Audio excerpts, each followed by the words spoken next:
ನಮ್ಮ ಮುಂದಿನ ಕಾರ್ಯಕ್ರಮ ಪವಿತ್ರ ಕುರ್ಆನ್ನ ಪ್ರವಚನ ಕನ್ನಡದಲ್ಲಿ ಇದೀಗ ಇನ್ಶಾ ಅಲ್ಲಾ ಪ್ರಾರಂಭಗೊಳ್ಳಲಿದೆ. ನಮ್ಮ ಇಂದಿನ ವಿಷಯ ಪ್ರವಾದಿತ್ವ ಮತ್ತು ಪರಲೋಕ. ನಮ್ಮ ಇಂದಿನ ಈ ಕಾರ್ಯಕ್ರಮಕ್ಕೆ ಆಗಮಿಸಿದ ನಮ್ಮೆಲ್ಲ ಪತ್ರಕರ್ತ ಬಂಧುಗಳನ್ನು ನಾನು ಈ ಕಾರ್ಯಕ್ರಮಕ್ಕೆ ಸ್ವಾಗತಿಸುತ್ತಾ ನಾನು ಜನಾಬ್ ಮೊಹಮ್ಮದ್ ಕುಂಜಿ ಅವರನ್ನು ಪೋಡಿಯಂ ಕಡೆಗೆ ಆಹ್ವಾನಿಸ್ತಾ ಇದ್ದೇನೆ. ಬಿಸ್ಮಿಲ್ಲಾಹಿರ್ ರಹ್ಮಾನಿರ್ ರಹೀಮ್.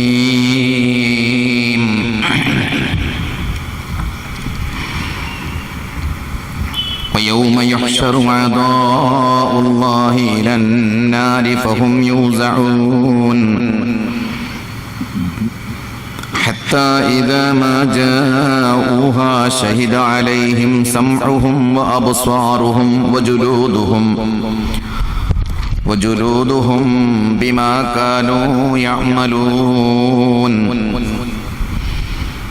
وقالوا لجلودهم لم شهدتم علينا قالوا أنطقنا الله الذي أنطق كل شيء وهو خلقكم أول مرة وإليه ترجعون وما كنتم تستترون أن يشهد عليكم سمعكم ولا أبصاركم ولا جلودكم ولكن ظننتم أن الله لا يعلم كثيرا مما تعملون وذلكم ظنكم الذي ظننتم بربكم أرداكم فأصبحتم من الخاسرين. ಸದಕಲ್ಲಾಹುಲ್ ಅಲಿಯುಲ್ ಅಲೀಮ್. ಪರಮದಯಾಮಯನು ಕರುಣಾನಿಧಿಯೂ ಆದ ನಮ್ಮೆಲ್ಲರನ್ನು ಸೃಷ್ಟಿಸಿರುವ, ನಮ್ಮೆಲ್ಲರನ್ನು ಪರಿಪಾಲಿಸುತ್ತಿರುವ, ನಮ್ಮೆಲ್ಲರ ಏಕೈಕ ಒಡೆಯನೂ ಅಧಿಪತಿಯೂ ಯಜಮಾನನೂ ಆದ ಅಲ್ಲಾಹನ ನಾಮದಿಂದ ಸಕಲ ಸ್ತುತಿ ಸ್ತೋತ್ರಗಳು ಆ ಪ್ರಭುವಿಗೆ ಮೀಸಲು. ಅವನ ಅನುಗ್ರಹಗಳು ಜಗತ್ತಿನಲ್ಲಿ ಒಳಿತಿನ ಸಂಸ್ಥಾಪನೆ ಮತ್ತು ಕೆಡುಕಿನ ನಿರ್ಮೂಲನಕ್ಕಾಗಿ ಆಗಮಿಸಿದ ಎಲ್ಲ ಪ್ರವಾದಿಗಳ ಮೇಲೆ, ಮಹಾಪುರುಷರ ಮೇಲೆ, ಸಜ್ಜನರ ಮೇಲೆ ಸದಾ ವರ್ಷಿಸುತ್ತಿರಲಿ. ಅವರೆಲ್ಲರೂ ಅಲ್ಲಿಗೆ ತಲುಪುವಾಗ ಅವರ ಕಿವಿಗಳು, ಅವರ ಕಣ್ಣುಗಳು, ಅವರ ದೇಹದ ಚರ್ಮಗಳು ಅವರು ಭೂಲೋಕದಲ್ಲಿ ಏನು ಮಾಡುತ್ತಿದ್ದರು ಎಂಬುದರ ಬಗ್ಗೆ ಸಾಕ್ಷ್ಯ ಹೇಳುತ್ತವೆ. ಅವರು ತಮ್ಮ ಚರ್ಮಗಳೊಡನೆ ನೀವು ನಮ್ಮ ವಿರುದ್ಧ ಸಾಕ್ಷಿ ಹೇಳುವುದೇ ಅಂತ ಕೇಳುವರು. ಆಗ ಅವುಗಳು ಹೇಳುತ್ತವೆ, ಸಕಲ ವಸ್ತುಗಳಿಗೆ ವಾಕ್ಸಾಮರ್ಥ್ಯ ನೀಡಿರುವ ದೇವನೇ, ನಮಗೂ ವಾಕ್ಸಾಮರ್ಥ್ಯವನ್ನು ದಯಪಾಲಿಸಿದ್ದಾನೆ. ಅವನೇ ನಿಮ್ಮನ್ನು ಪ್ರಥಮ ಬಾರಿ ಸೃಷ್ಟಿಸಿದ್ದನು ಮತ್ತು ಅವನ ಕಡೆಗೆ ನೀವು ಪುನಃ ಮರಳಿ ತರಲ್ಪಡುವಿರಿ.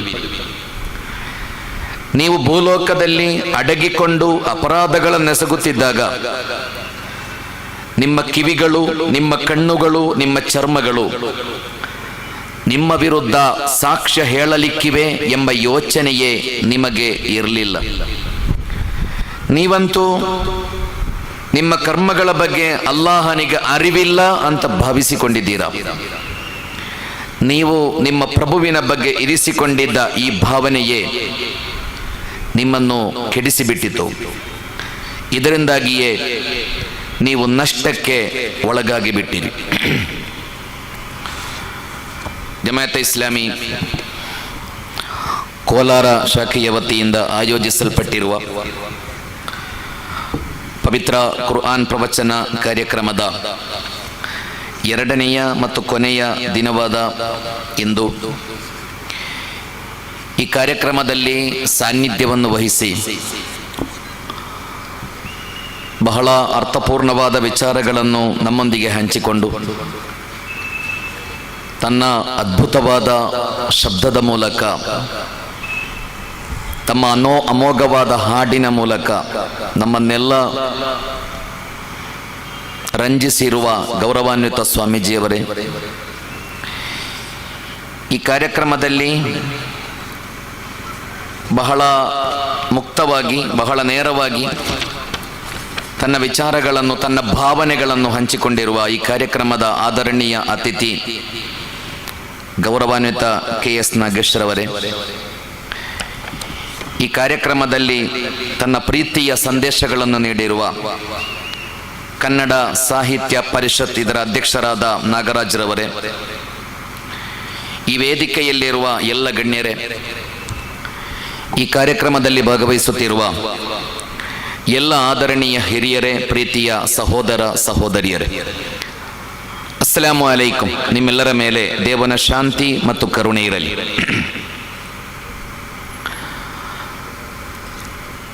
ಪವಿತ್ರ ಕುರ್ಆನ್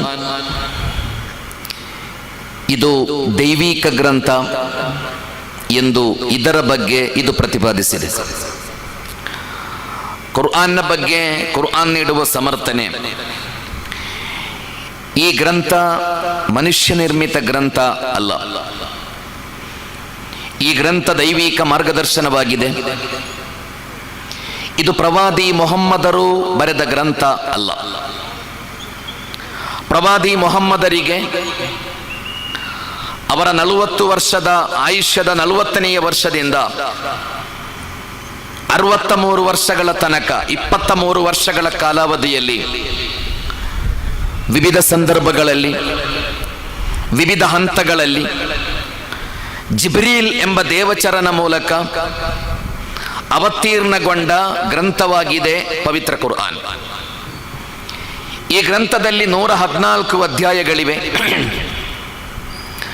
ಈ ಗ್ರಂಥದಲ್ಲಿ ಸುಮಾರು 6000ಕ್ಕೂ ಮಿಗಿಲಾದ ಸೂಕ್ತಗಳಿವೆ. ಈ ಸೂಕ್ತಗಳ ಪೈಕಿ ಒಂದೇ ಒಂದು ಸೂಕ್ತ ಪ್ರವಾದಿ ಮೊಹಮ್ಮದರು ಬರೆದ ಸೂಕ್ತ ಅಲ್ಲ. ಪ್ರವಾದಿಯವರ ಮಾತುಗಳಿಗೆ ಹದೀಸ್ ಅಂತ ಹೇಳಲಾಗುತ್ತದೆ. ಪ್ರವಾದಿ ವಚನಗಳು ಎಂಬ ಹೆಸರಲ್ಲಿ ಪ್ರವಾದಿಯವರ ಮಾತುಗಳು ಅದು ಬೇರೆಯೇ ಆಗಿ ಸಂರಕ್ಷಿಸಲ್ಪಟ್ಟಿದೆ. ಪವಿತ್ರ ಕುರ್ಆನ್ನಲ್ಲಿ ಪ್ರವಾದಿ ಮೊಹಮ್ಮದರ ಒಂದೇ ಒಂದು ಮಾತಿಲ್ಲ. ಇದು ಸಂಪೂರ್ಣವಾಗಿ ದೇವನಿಂದ ಅವತೀರ್ಣಗೊಂಡಂತಹ ಸೂಕ್ತಗಳಾಗಿವೆ. ಅದು ದೈವಿಕ ಗ್ರಂಥ ಹೌದೋ ಅಲ್ಲವೋ, ಈ ವಚನಗಳು ದೈವಿಕ ಮಾರ್ಗದರ್ಶನ ಹೌದೋ ಅಲ್ಲವೋ ಎಂಬುದನ್ನು ತಿಳಿಯಬೇಕಾದರೆ ಈ ಗ್ರಂಥದ ವಸ್ತುನಿಷ್ಠವಾದ ಅಧ್ಯಯನ ನಡೆಸಬೇಕು. ಈ ಗ್ರಂಥದ ವಸ್ತುನಿಷ್ಠ ಅಧ್ಯಯನದ ಮೂಲಕ ಮಾತ್ರ ಇದು ದೈವಿಕ ಗ್ರಂಥ ಹೌದೋ ಅಲ್ಲವೋ ಎಂಬುದನ್ನು ಯಾವುದೇ ಒಬ್ಬ ವ್ಯಕ್ತಿಗೆ ನಿರ್ಧರಿಸಬಹುದಾಗಿದೆ. ಈ ಗ್ರಂಥ ಇದು ಹುದಲ್ಲಿನ್ನಾಸಿ ಅಂತ ಪ್ರತಿಪಾದಿಸುತ್ತದೆ. ಇದು ಎಲ್ಲ ಮನುಷ್ಯರಿಗೆ ಮಾರ್ಗದರ್ಶನ ಮಾಡುತ್ತದೆ ಅಂತ. ಕುರ್ಆನ್ ಬಹಳ ಅದ್ಭುತವಾದ ಶೈಲಿ. ಈ ಗ್ರಂಥ ಹಲವಾರು ಕಡೆಗಳಲ್ಲಿ ಅನ್ನಾಸ್ ಅಂತ ಹೇಳುತ್ತದೆ, ಮನುಷ್ಯರು ಅಂತ. ಎಲ್ಲ ಧರ್ಮದ, ಎಲ್ಲ ಜಾತಿಯ, ಎಲ್ಲ ಕಾಲದ, ಎಲ್ಲ ಪಾರ್ಟಿಗಳ, ಎಲ್ಲ ಮನುಷ್ಯರನ್ನು ಈ ಗ್ರಂಥ ಅಭಿಸಂಬೋಧಿಸುತ್ತದೆ. ಹುದಲ್ಲಿನ್ನಾಸ್, ಇದು ಸಕಲ ಮನುಷ್ಯರಿಗೆ ಮಾರ್ಗದರ್ಶನವನ್ನು ಮಾಡುತ್ತದೆ. ಮೌಇಲತುಂ ಮಿರ್ ರಬ್ಬಿಕುಂ ಅಂತ ಈ ಗ್ರಂಥದ ಬಗ್ಗೆ ಈ ಗ್ರಂಥ ಪ್ರತಿಪಾದಿಸುತ್ತದೆ. ಇದು ನಿಮ್ಮ ಪ್ರಭುವಿನ ಕಡೆಯಿಂದ ನಿಮಗೆ ಬಂದಿರುವ ಉಪದೇಶಗಳಾಗಿವೆ. ಶಿಫಾಉಲ್ ಲಿಮಾ ಫಿ ಸುದೂರ್ ಅಂತ ಹೇಳಿತ್ತು ಕುರ್ಆನ್. ಈ ಗ್ರಂಥ ನಿಮ್ಮ ಹೃದಯಗಳ ಒಳಗೆ ಇರುವ ಕಾಯಿಲೆಗಳಿಗೆ ದಿವ್ಯ ಔಷಧಿಯಾಗಿದೆ ಅಂತ ಹೇಳುತ್ತದೆ. ನಮಗೆಲ್ಲ ಗೊತ್ತಿದೆ, ಮನುಷ್ಯನ ಶರೀರಕ್ಕೆ ರೋಗ ತಗಲ್ತದೆ. ನಿಮ್ಮ ಶರೀರದ ರೋಗಗಳನ್ನು ಗುಣಪಡಿಸಲು ಜಗತ್ತಿನಲ್ಲಿ ಧಾರಾಳ ಡಾಕ್ಟರ್ಸ್ಗಳಿದ್ದಾರೆ, ಧಾರಾಳ ಸೂಪರ್ ಸ್ಪೆಷಾಲಿಟಿ ಹಾಸ್ಪಿಟಲ್ಸ್ಗಳಿವೆ, ಅತ್ಯಾಧುನಿಕವಾದ ಎಲ್ಲ ವ್ಯವಸ್ಥೆಯೂ ಇದೆ ಮನುಷ್ಯನ ಶರೀರಕ್ಕೆ ತಗಲುವ ರೋಗಗಳನ್ನು ಗುಣಪಡಿಸಲಿಕ್ಕೆ. ಆಪರೇಷನ್ಸ್ಗಳಿವೆ, ಟ್ಯಾಬ್ಲೆಟ್ಗಳಿವೆ, ಎಲ್ಲವೂ ಇದೆ. ಆದರೆ ಮನುಷ್ಯನ ಮನಸ್ಸಿಗೆ ತಗಲುವ ರೋಗಗಳಿವೆಯಲ್ಲ, ಆ ರೋಗಗಳನ್ನು ಗುಣಪಡಿಸಲಿಕ್ಕೆ ಜಗತ್ತಿನಲ್ಲಿ ಯಾವ ಡಾಕ್ಟರ್ಸ್ಗಳು ಇಲ್ಲ. ನಿಮ್ಮ ಮನಸ್ಸಿನ ರೋಗಗಳನ್ನು ಗುಣಪಡಿಸಲಿಕ್ಕೆ ಜಗತ್ತಿನಲ್ಲಿ ಯಾವ ಆಸ್ಪತ್ರೆಗಳು ಇಲ್ಲ. ನಿಮ್ಮ ಶರೀರಕ್ಕೆ ರೋಗ ತಗಲುವುದಾದರೆ ಅದರಿಂದ ಸಮಸ್ಯೆ ಇರುವುದು ನಿಮಗೆ ಮಾತ್ರ, ಸಮಾಜಕ್ಕೇನು ಸಮಸ್ಯೆ ಆಗುವುದಿಲ್ಲ. ನಿಮ್ಮ ಶರೀರಕ್ಕೆ ತಗಲುವ ರೋಗಗಳಿಂದ ನಿಮಗೆ ಮಾತ್ರ ಸಮಸ್ಯೆ ಆಗ್ಬಹುದು, ಅಥವಾ ನಿಮ್ಮನ್ನು ಆಶ್ರಯಿಸಿರುವ ನಿಮ್ಮ ಕುಟುಂಬಕ್ಕೆ ಸಮಸ್ಯೆ ಆಗ್ಬಹುದು. ಆದರೆ ನಿಮ್ಮ ಮನಸ್ಸುಗಳ ರೋಗ ಇದೆಯಲ್ಲ, ಆ ರೋಗದಿಂದ ಸಮಾಜ ಹಾಳಾಗ್ತದೆ. ಅಸೂಯೆ ಎಂಬ ರೋಗ, ವಿದ್ವೇಷ ಎಂಬ ರೋಗ, ಹಗೆತನ ಎಂಬ ರೋಗ, ಅಹಂಕಾರ ಎಂಬ ರೋಗ, ಕೋಮುವಾದ ಎಂಬ ರೋಗ, ಜಾತೀಯತೆ ಎಂಬ ರೋಗ, ಅಸಮಾನತೆಯ ಚಿಂತನೆಗಳೆಂಬ ರೋಗ. ಈ ರೋಗಗಳಿಂದ ನೀವು ಮಾತ್ರ ಹಾಳಾಗುವುದಲ್ಲ, ಈ ರೋಗಗಳಿಂದ ನಿಮ್ಮ ಕುಟುಂಬ ಮಾತ್ರ ಹಾಳಾಗುವುದಲ್ಲ, ನಿಮ್ಮ ಮನಸ್ಸುಗಳಿಗೆ ತಗಲುವ ರೋಗಗಳು ಸಮಾಜದ ಆರೋಗ್ಯವನ್ನು ಹಾಳು ಮಾಡುತ್ತದೆ. ಕುರ್ಆನ್ ಹೇಳಿತು, ಈ ಗ್ರಂಥದ ಚಿಂತನೆಗಳು, ಈ ಗ್ರಂಥದ ಸಂದೇಶಗಳು ಶಿಫಾಉಲ್ ಲಿಮಾ ಫಿ ಸುದೂರ್, ನಿಮ್ಮ ಮನಸ್ಸುಗಳಲ್ಲಿರುವ ಎಲ್ಲ ರೋಗಗಳನ್ನು ಈ ಗ್ರಂಥದ ಚಿಂತನೆಗಳು ಗುಣಪಡಿಸ್ತದೆ ಅಂತ ಹೇಳಿದೆ. ಯಹ್ದಿ ಲಿಲ್ಲತಿ ಹಿಯ ಅಕ್ವಂ, ಈ ಗ್ರಂಥ ನಿಮಗೆ ನೇರವಾದ ಮಾರ್ಗದರ್ಶನ ಮಾಡುತ್ತದೆ ಅಂತ ಕುರ್ಆನ್ ಹೇಳಿದೆ. ವಕ್ರತೆಗಳಿಲ್ಲದ, ಬೂಟಾಟಿಕೆಗಳಿಲ್ಲದ, ದ್ವಂದ್ವಗಳಿಲ್ಲದ, ವಿರೋಧಾಭಾಸಗಳಿಲ್ಲದ ನೇರವಾದ ಬದುಕಿನ ಮಾರ್ಗವನ್ನು ಈ ಗ್ರಂಥ ನಿಮಗೆ ತೋರಿಸಿಕೊಡುತ್ತದೆ. ಫಿತುರತಲ್ಲಾಹಿ ಅಲ್ಲತಿ ಫತರನ್ನಾಸ ಅಲೈಹಾ, ಈ ಗ್ರಂಥದ ಚಿಂತನೆಗಳು ಇದು ನಿಮ್ಮ ಮನಸ್ಸಿಗೆ ಒಪ್ಪುವ ಚಿಂತನೆಗಳು, ನಿಮ್ಮ ಆಲೋಚನೆಗೆ ನಿಲುಕುವ ಚಿಂತನೆಗಳು. ಈ ಗ್ರಂಥದ ಚಿಂತನೆಗಳು ನೈಸರ್ಗಿಕವಾದ ಚಿಂತನೆಗಳು ಅಂತ ಕುರ್ಆನ್ ಹೇಳೋದು. ಅನೈಸರ್ಗಿಕವಾದ ಚಿಂತನೆಗಳು ಇದರಲ್ಲಿ ಇಲ್ಲ. ಅಪ್ರಾಯೋಗಿಕವಾದ ಸಿದ್ಧಾಂತಗಳು ಈ ಗ್ರಂಥದಲ್ಲಿ ಇಲ್ಲವೇ ಇಲ್ಲ. ಈ ಗ್ರಂಥದ ಎಲ್ಲ ಚಿಂತನೆಗಳು ಫಿತುರತ್ ಅಂತ ಕುರ್ಆನ್ ಹೇಳೋದು. ಇದು ನೈಸರ್ಗಿಕವಾದದ್ದು, ಇದೆಲ್ಲ ಕಾಲದಲ್ಲೂ ಎಲ್ಲ ಮನುಷ್ಯರಿಗೂ ಅರ್ಥ ಮಾಡಲಿಕ್ಕೆ ಸಾಧ್ಯ ಇರುವಂತಹದ್ದು ಮತ್ತು ಪಾಲಿಸಲಿಕ್ಕೆ ಸಾಧ್ಯ ಇರುವಂಥದ್ದು. ಕುರ್ಆನ್ನ ಯಾವುದಾದರೂ ಒಂದು ಆದೇಶ ನನಗೆ ಪಾಲಿಸಲಿಕ್ಕೆ ಸಾಧ್ಯ ಇಲ್ಲ ಎಂಬ ಪರಿಸ್ಥಿತಿ ಯಾವ ಕಾಲದಲ್ಲೂ ಬರುವುದಿಲ್ಲ ಅಂತ.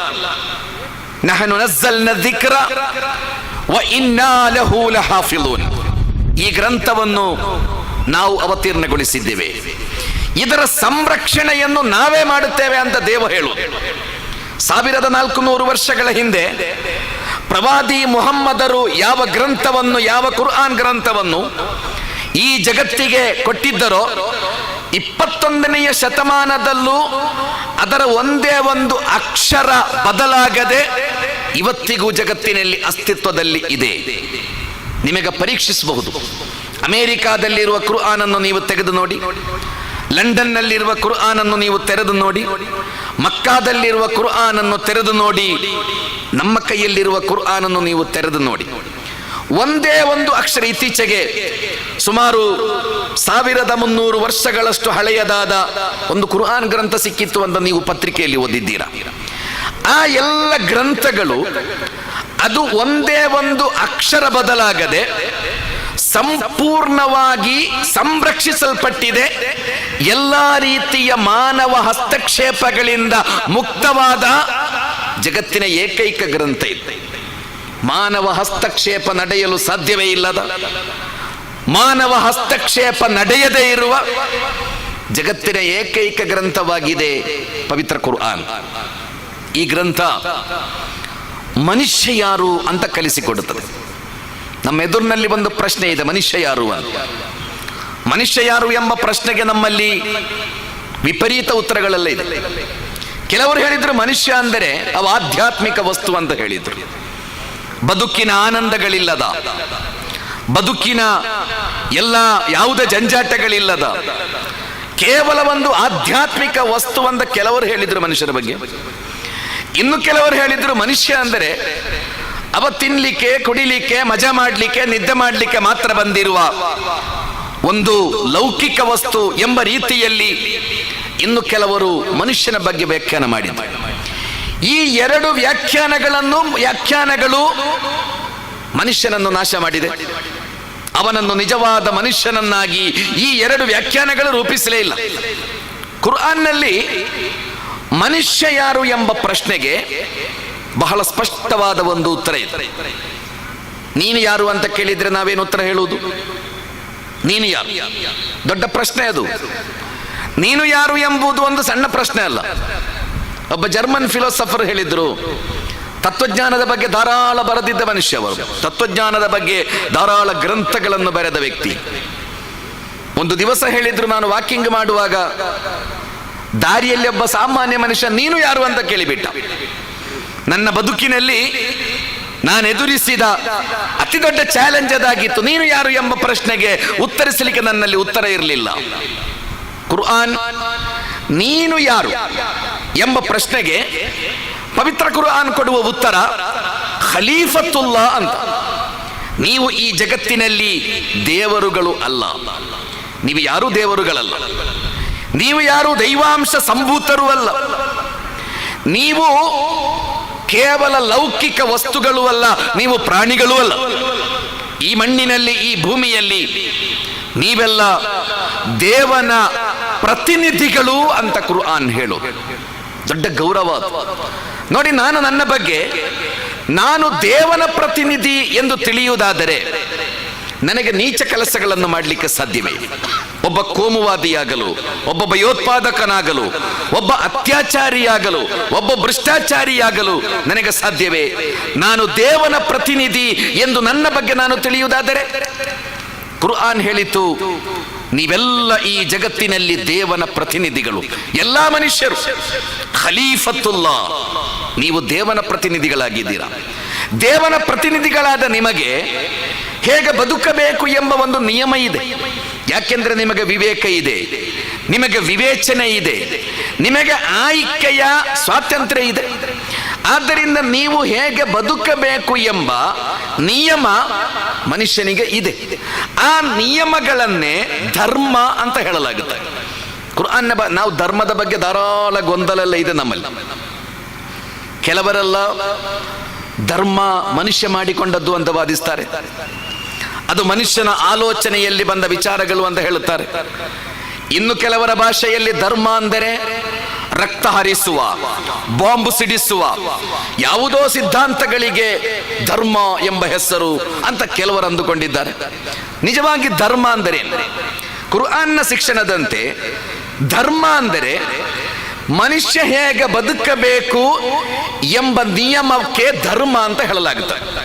ಜಗತ್ತಿನಲ್ಲಿ ನೀವು ಉಪಯೋಗಿಸುವ ಎಲ್ಲ ವಸ್ತುಗಳಿಗೂ ಅದರದೇ ಆದ ಒಂದು ಕ್ಯಾಟಲಾಗ್ ಇದೆ. ನಿಮ್ಮ ಮೊಬೈಲ್ ಫೋನ್ಸ್ಗಳಿಗೆ, ನೀವು ಉಪಯೋಗಿಸುವ ವಾಷಿಂಗ್ ಮೆಷಿನಿಗೆ, ನೀವು ಉಪಯೋಗಿಸುವ ಟಿವಿಗೆ, ಎಲ್ಲದಕ್ಕೂ ಅದರದೇ ಆದ ಒಂದು ಕ್ಯಾಟಲಾಗ್ ಇದೆ. ಅದೇ ರೀತಿ ಮನುಷ್ಯನಿಗೆ ಕೂಡ ಒಂದು ಕ್ಯಾಟಲಾಗ್ ಇದೆ, ನೀವು ಹೇಗೆ ಬದುಕಬೇಕು. ದೇವನಿಗೂ ನಿಮಗೂ ಯಾವ ಸಂಬಂಧ ಇದೆ? ನಿಮ್ಮ ದೇವ ಯಾರು? ಮತ್ತು ದೇವ ಮತ್ತು ನಿಮ್ಮ ಸಂಬಂಧ ಏನು? ಈ ಜಗತ್ತಿನಲ್ಲಿ ಸಹಜೀವಿಗಳೊಂದಿಗೆ ನಿಮ್ಮ ಸಂಬಂಧಗಳೇನು? ನಿಮ್ಮ ತಂದೆಯೊಂದಿಗೆ, ನಿಮ್ಮ ತಾಯಿಯೊಂದಿಗೆ, ನಿಮ್ಮ ಪತ್ನಿಯೊಂದಿಗೆ, ನಿಮ್ಮ ಮಕ್ಕಳೊಂದಿಗೆ, ನಿಮ್ಮ ನೆರೆಮನೆಯವನೊಂದಿಗೆ, ನಿಮ್ಮ ಜೊತೆ ಬದುಕುತ್ತಿರುವವರೊಂದಿಗೆ, ಸಮಾಜದಲ್ಲಿ ಬದುಕುತ್ತಿರುವ ವಿವಿಧ ಧರ್ಮೀಯ ಮನುಷ್ಯರೊಂದಿಗೆ, ಒಂದು ದೇಶದಲ್ಲಿ ಬದುಕುತ್ತಿರುವ ಎಲ್ಲ ಪ್ರಜೆಗಳೊಂದಿಗೆ ನಿಮಗಿರುವ ಸಂಬಂಧಗಳು ಯಾವುವು? ಮೂರನೆಯದಾಗಿ, ಈ ಜಗತ್ತಿನಲ್ಲಿ ನೀವು ಬದುಕುವಾಗ ಭೂಮಿಯೊಂದಿಗೆ, ಮಣ್ಣಿನೊಂದಿಗೆ, ಪರಿಸರದೊಂದಿಗೆ, ವಾಯುವಿನೊಂದಿಗೆ ನಿಮ್ಮ ಸಂಬಂಧಗಳೇನು? ಈ ಎಲ್ಲ ಸಂಬಂಧಗಳ ವ್ಯಾಖ್ಯಾನವೇ ಧರ್ಮ ಅಂತ ಕುರ್ಆನ್ ಪ್ರತಿಪಾದಿಸ್ತದೆ. ಅದು ಯಾರು ಮಾಡಬೇಕು? ನೀವು ಹೇಗೆ ಬದುಕಬೇಕು ಅಂತ ನಿಮಗೆ ಯಾರು ನಿಯಮ ಮಾಡಬೇಕು? ನಿಮ್ಮನ್ನು ಯಾರು ಸೃಷ್ಟಿಸಿದ್ದಾನೋ ಆ ದೇವನೇ ಮಾಡಬೇಕು. ಯಾಕೆಂದರೆ ಮನುಷ್ಯರ ಎಲ್ಲ ದೌರ್ಬಲ್ಯ, ಅವನ ಸಾಮರ್ಥ್ಯ, ಎಲ್ಲದರ ಬಗ್ಗೆ ಅರಿವಿರುವುದು ಈ ಮನುಷ್ಯನನ್ನು ಸೃಷ್ಟಿಸಿರುವ ದೇವನಿಗೆ ಮಾತ್ರ. ಆದ್ದರಿಂದ ಮನುಷ್ಯ ಕಾನೂನು ಮಾಡಲಿಕ್ಕೆ ಸಾಧ್ಯ ಇಲ್ಲ. ಮನುಷ್ಯ ಹೇಗೆ ಬದುಕಬೇಕು ಅಂತ ಮನುಷ್ಯ ಹೇಳಿಕೊಡ್ಲಿಕ್ಕೆ ಖಂಡಿತ ಸಾಧ್ಯ ಇಲ್ಲ. ಯಾಕಂದ್ರೆ ಎಲ್ಲರ ಫೀಲಿಂಗ್ಸ್ ಒಂದೇ ರೀತಿಯಲ್ಲ. ನಾನು ಬೆಳಿಗ್ಗೆ ಎದ್ದು ಮನೆಯಿಂದ ಹೊರಟಾಗ ಒಳ್ಳೆಯ ಫ್ರೆಶ್ ಆಗಿ ಪರ್ಫ್ಯೂಮ್ ಎಲ್ಲ ಹಾಕಿ ಫ್ರೆಶ್ ಆಗಿ ಬೆಳಿಗ್ಗೆ ಮನೆಯಿಂದ ಹೊರಟಿದ್ದೇನೆ. ಮಾರ್ಗದಲ್ಲಿ ಒಬ್ಬ ಭಿಕ್ಷುಕ ಸಿಕ್ಕಿದ, ಸ್ನಾನ ಮಾಡದ, ಗಡ್ಡ ಸರಿ ಇಲ್ಲದ, ದುರ್ಗಂಧ ಬೀರ್ತಾ ಇದ್ದವನ ಡ್ರೆಸ್ಸು. ಅಂತಹ ಒಬ್ಬ ಭಿಕ್ಷುಕ ಸಿಕ್ಕಿದಾಗ ನಮ್ಮೆಲ್ಲರ ಭಾವನೆಗಳು ಒಂದೇ ರೀತಿ ಇರುವುದಿಲ್ಲಲ್ಲ. ನನ್ನ ಮನಸ್ಸಿನಲ್ಲಿ ಬರ್ತದೆ, ಛೇ, ನಾನೊಂದು ಒಳ್ಳೆಯ ಕೆಲಸಕ್ಕೆ ಹೊರಟಿದ್ದೇನೆ, ಎಂತಹ ಒಂದು ಶನಿ ಎದುರಿನಲ್ಲಿ ಸಿಕ್ಕಿದೆ ಅಂತ ಕೆಲವರಿಗೆ ಅನಿಸ್ತದೆ. ಇನ್ನು ಕೆಲವರಿಗೆ, ಛೇ, ನನಗೆ ಇಷ್ಟೆಲ್ಲ ಒಳ್ಳೆಯ ಡ್ರೆಸ್ ಹಾಕುವ ಸೌಭಾಗ್ಯ ಇದೆಯಲ್ಲ, ಇಷ್ಟು ಗತಿಗೇಡಿರುವವರು ಈ ಸಮಾಜದಲ್ಲಿದ್ದಾರಲ್ಲ ಎಂದು ಕನಿಕರ ಹುಟ್ಟುವವರು ಇದ್ದಾರೆ. ನಮ್ಮೆಲ್ಲರ ಭಾವನೆಗಳು ಬೇರೆ ಬೇರೆ ರೀತಿ ಇರ್ತದೆ. ಎಲ್ಲ ವಿಷಯಗಳ ಬಗ್ಗೆಯೂ ಹಾಗೆ. ಆದ್ದರಿಂದಲೇ ನೋಡಿ, ಮನುಷ್ಯರಿಗೆ ಹೇಗೆ ಬದುಕಬೇಕೆಂಬ ನಿಯಮವನ್ನು ಮನುಷ್ಯ ಮಾಡಲಿಕ್ಕೆ ಖಂಡಿತ ಸಾಧ್ಯ ಇಲ್ಲ. ನಿಮ್ಮ ಎಲ್ಲವನ್ನು ಬಲ್ಲ, ನಿಮ್ಮ ಸಾಮರ್ಥ್ಯ, ನಿಮ್ಮ ಸೋಲು, ನಿಮ್ಮ ದೌರ್ಬಲ್ಯಗಳು, ಇದೆಲ್ಲವನ್ನು ಬಲ್ಲ ನಿಮ್ಮನ್ನು ಸೃಷ್ಟಿಸಿದ ದೇವ ಮಾತ್ರ ನೀವು ಹೇಗೆ ಬದುಕಬೇಕು ಅಂತ ಕಲಿಸಿಕೊಡ್ಬೇಕಾಗ್ತದೆ. ಅದಕ್ಕಾಗಿ ಕುರ್ಆನ್ ಹೇಳುತ್ತದೆ, ಈ ಜಗತ್ತಿನಲ್ಲಿ ಪ್ರವಾದಿಗಳು ಬಂದಿದ್ದಾರೆ ಅಂತ. ದೇವನೇ ಬಂದು ಹೇಳಿಕೊಡ್ಲಿಲ್ಲ ನೀವು ಹೇಗೆ ಬದುಕಬೇಕು ಅಂತ.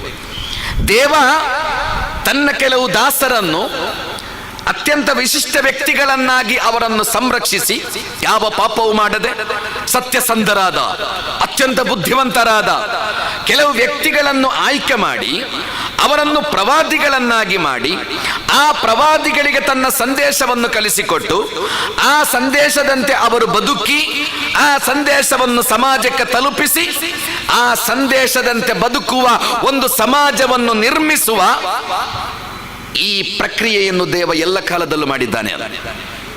ನಿಮಗೆ ಬದುಕಲಿಕ್ಕೆ ಏನೆಲ್ಲ ಬೇಕೋ ಆ ಎಲ್ಲ ವ್ಯವಸ್ಥೆಯನ್ನು ದೇವ ಮಾಡಿಟ್ಟಿದ್ದಾನೆ. ನೋಡಿ, ನಾವು ಹುಟ್ಟುವುದಕ್ಕಿಂತ ಮುಂಚೆಯೇ ಅವ ತಾಯಿಯ ಎದೆ ಹಾಲು ನಿಕ್ಷೇಪಿಸಿದ, ಅವ ಈ ಭೂಮಿಯಲ್ಲಿ ನೀರನ್ನು ಕೊಟ್ಟಿದ್ದಾನೆ, ಅವ ಈ ಭೂಮಿಯಲ್ಲಿ ಆಕ್ಸಿಜನ್ ಕೊಟ್ಟಿದ್ದಾನೆ, ಅವ ಈ ಭೂಮಿಯನ್ನು ಕೊಟ್ಟಿದ್ದಾನೆ, ಆಕಾಶವನ್ನು ಕೊಟ್ಟಿದ್ದಾನೆ, ಸೂರ್ಯ, ಚಂದ್ರ, ನಕ್ಷತ್ರ, ಇದೆಲ್ಲವೂ ನಮ್ಮ ಬದುಕಿನ ಮೇಲೆ ಪ್ರತಿಯೊಂದು ನಮ್ಮ ಬದುಕನ್ನು ಮುಂದಕ್ಕೆ ಕೊಂಡು ಹೋಗುತ್ತದೆ. ಜಗತ್ತಿನಲ್ಲಿ ಯಾವುದೆಲ್ಲ ಇದೆಯೋ ಅದೆಲ್ಲವೂ ಮನುಷ್ಯ ಬದುಕಲಿಕ್ಕೆ ಸಹಕಾರಿಗಳು.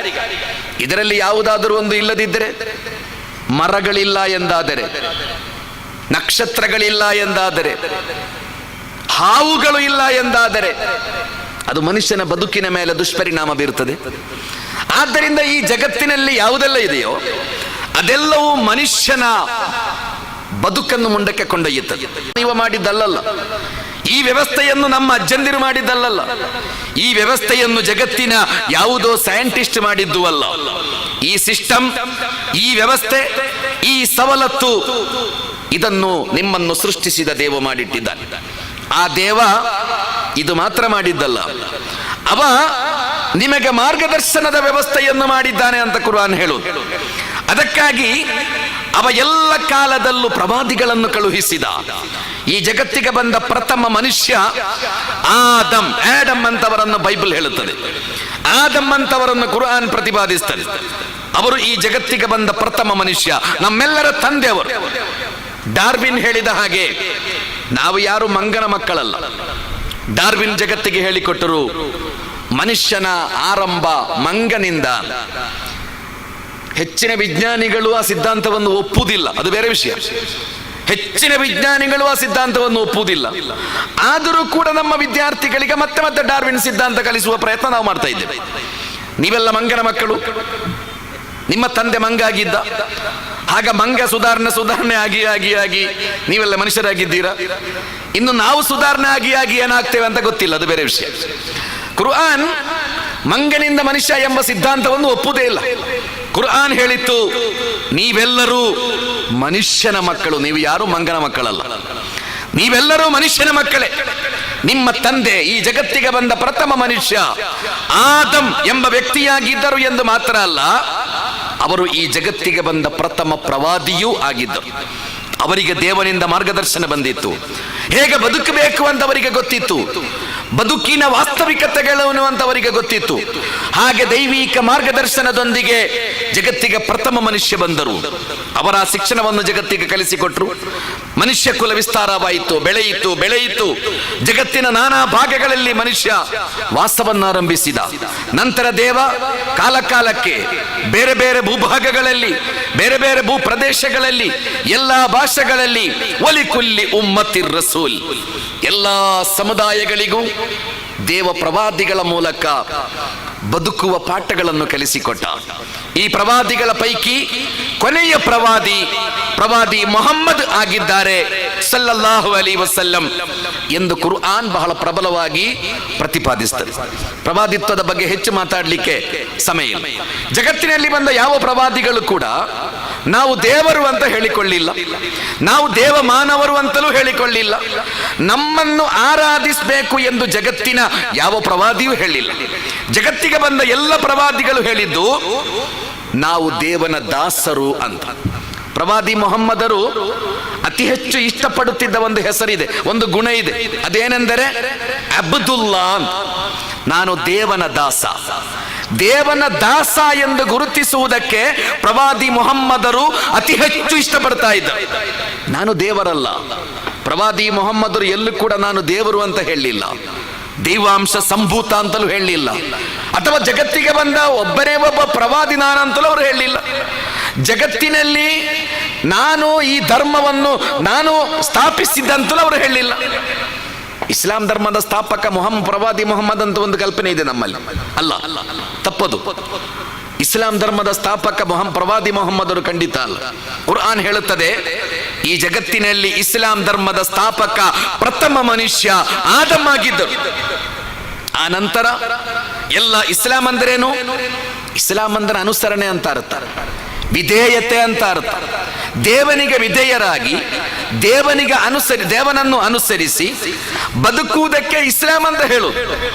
ಈ ಚಿಂತನೆಯನ್ನು ಜಗತ್ತಿಗೆ ಆದಮ್ ಬೋಧಿಸಿದ್ದಾರೆ, ಜೀಸಸ್ ಬೋಧಿಸಿದ್ದಾರೆ, ಮೋಸಸ್ ಬೋಧಿಸಿದ್ದಾರೆ, ಅಬ್ರಹಾಂ ಬೋಧಿಸಿದ್ದಾರೆ.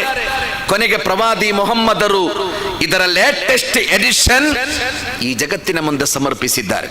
ಪ್ರವಾದಿ ಮೊಹಮ್ಮದರದು ನೋಡಿ, ಒಂದೇ ಒಂದು ಫೋಟೋ ಜಗತ್ತಿನ ಮುಸ್ಲಿಮರ ಕೈಯಲ್ಲಿ ಇಲ್ಲ. ಪ್ರವಾದಿ ಮೊಹಮ್ಮದರ ಒಂದು ಫೋಟೋ, ಜಗತ್ತಿನಲ್ಲಿ 120 ಕೋಟಿ ಮುಸ್ಲಿಮರಿದ್ದಾರೆ. ಒಬ್ಬನೇ ಒಬ್ಬ ಮುಸ್ಲಿಮನ ಬಳಿ ಪ್ರವಾದಿ ಮೊಹಮ್ಮದರ ಒಂದು ಫೋಟೋ ಇಲ್ಲ. ಈ ಜಗತ್ತಿನಲ್ಲಿ ಪ್ರವಾದಿ ಮೊಹಮ್ಮದರ ಹೆಸರಿನಲ್ಲಿ ಒಂದು ಪ್ರತಿಮೆ ಇಲ್ಲ, ಎಲ್ಲೂ ಇಲ್ಲ ಜಗತ್ತಿನಲ್ಲಿ. ಸುಮಾರು 50ಕ್ಕಿಂತ ಹೆಚ್ಚು ಮುಸ್ಲಿಂ ದೇಶಗಳಿವೆ. ನೀವು ಯಾವ ದೇಶಕ್ಕೆ ಬೇಕಾದರೂ ಒಮ್ಮೆ ಭೇಟಿ ಕೊಟ್ಟು ಬನ್ನಿ, ಪ್ರವಾದಿ ಮೊಹಮ್ಮದರ ಹೆಸರಿನಲ್ಲಿ ಒಂದು ಪ್ರತಿಮೆ, ಒಂದು ರೋಡ್, ಒಂದು ಸ್ಟ್ರೀಟ್, ಒಂದು ಕಟ್ಟಡ ಜಗತ್ತಿನ ಎಲ್ಲೂ ಇಲ್ಲ. ಆದರೆ ಈ ಜಗತ್ತಿನ ಕೋಟಿಗಟ್ಟಲೆ ಮನುಷ್ಯರ ಹೃದಯದಲ್ಲಿ ಪ್ರವಾದಿ ಮೊಹಮ್ಮದರು ಇದ್ದಾರೆ. ಜಗತ್ತಿನ ಕೋಟಿಗಟ್ಟಲೆ ಮನುಷ್ಯರ ಮನಸ್ಸಿನಲ್ಲಿ, ಅವರ ಹೃದಯದಲ್ಲಿ, ಅವರ ಭಾವನೆಗಳಲ್ಲಿ ಪ್ರವಾದಿ ಮೊಹಮ್ಮದರು ಇದ್ದಾರೆ.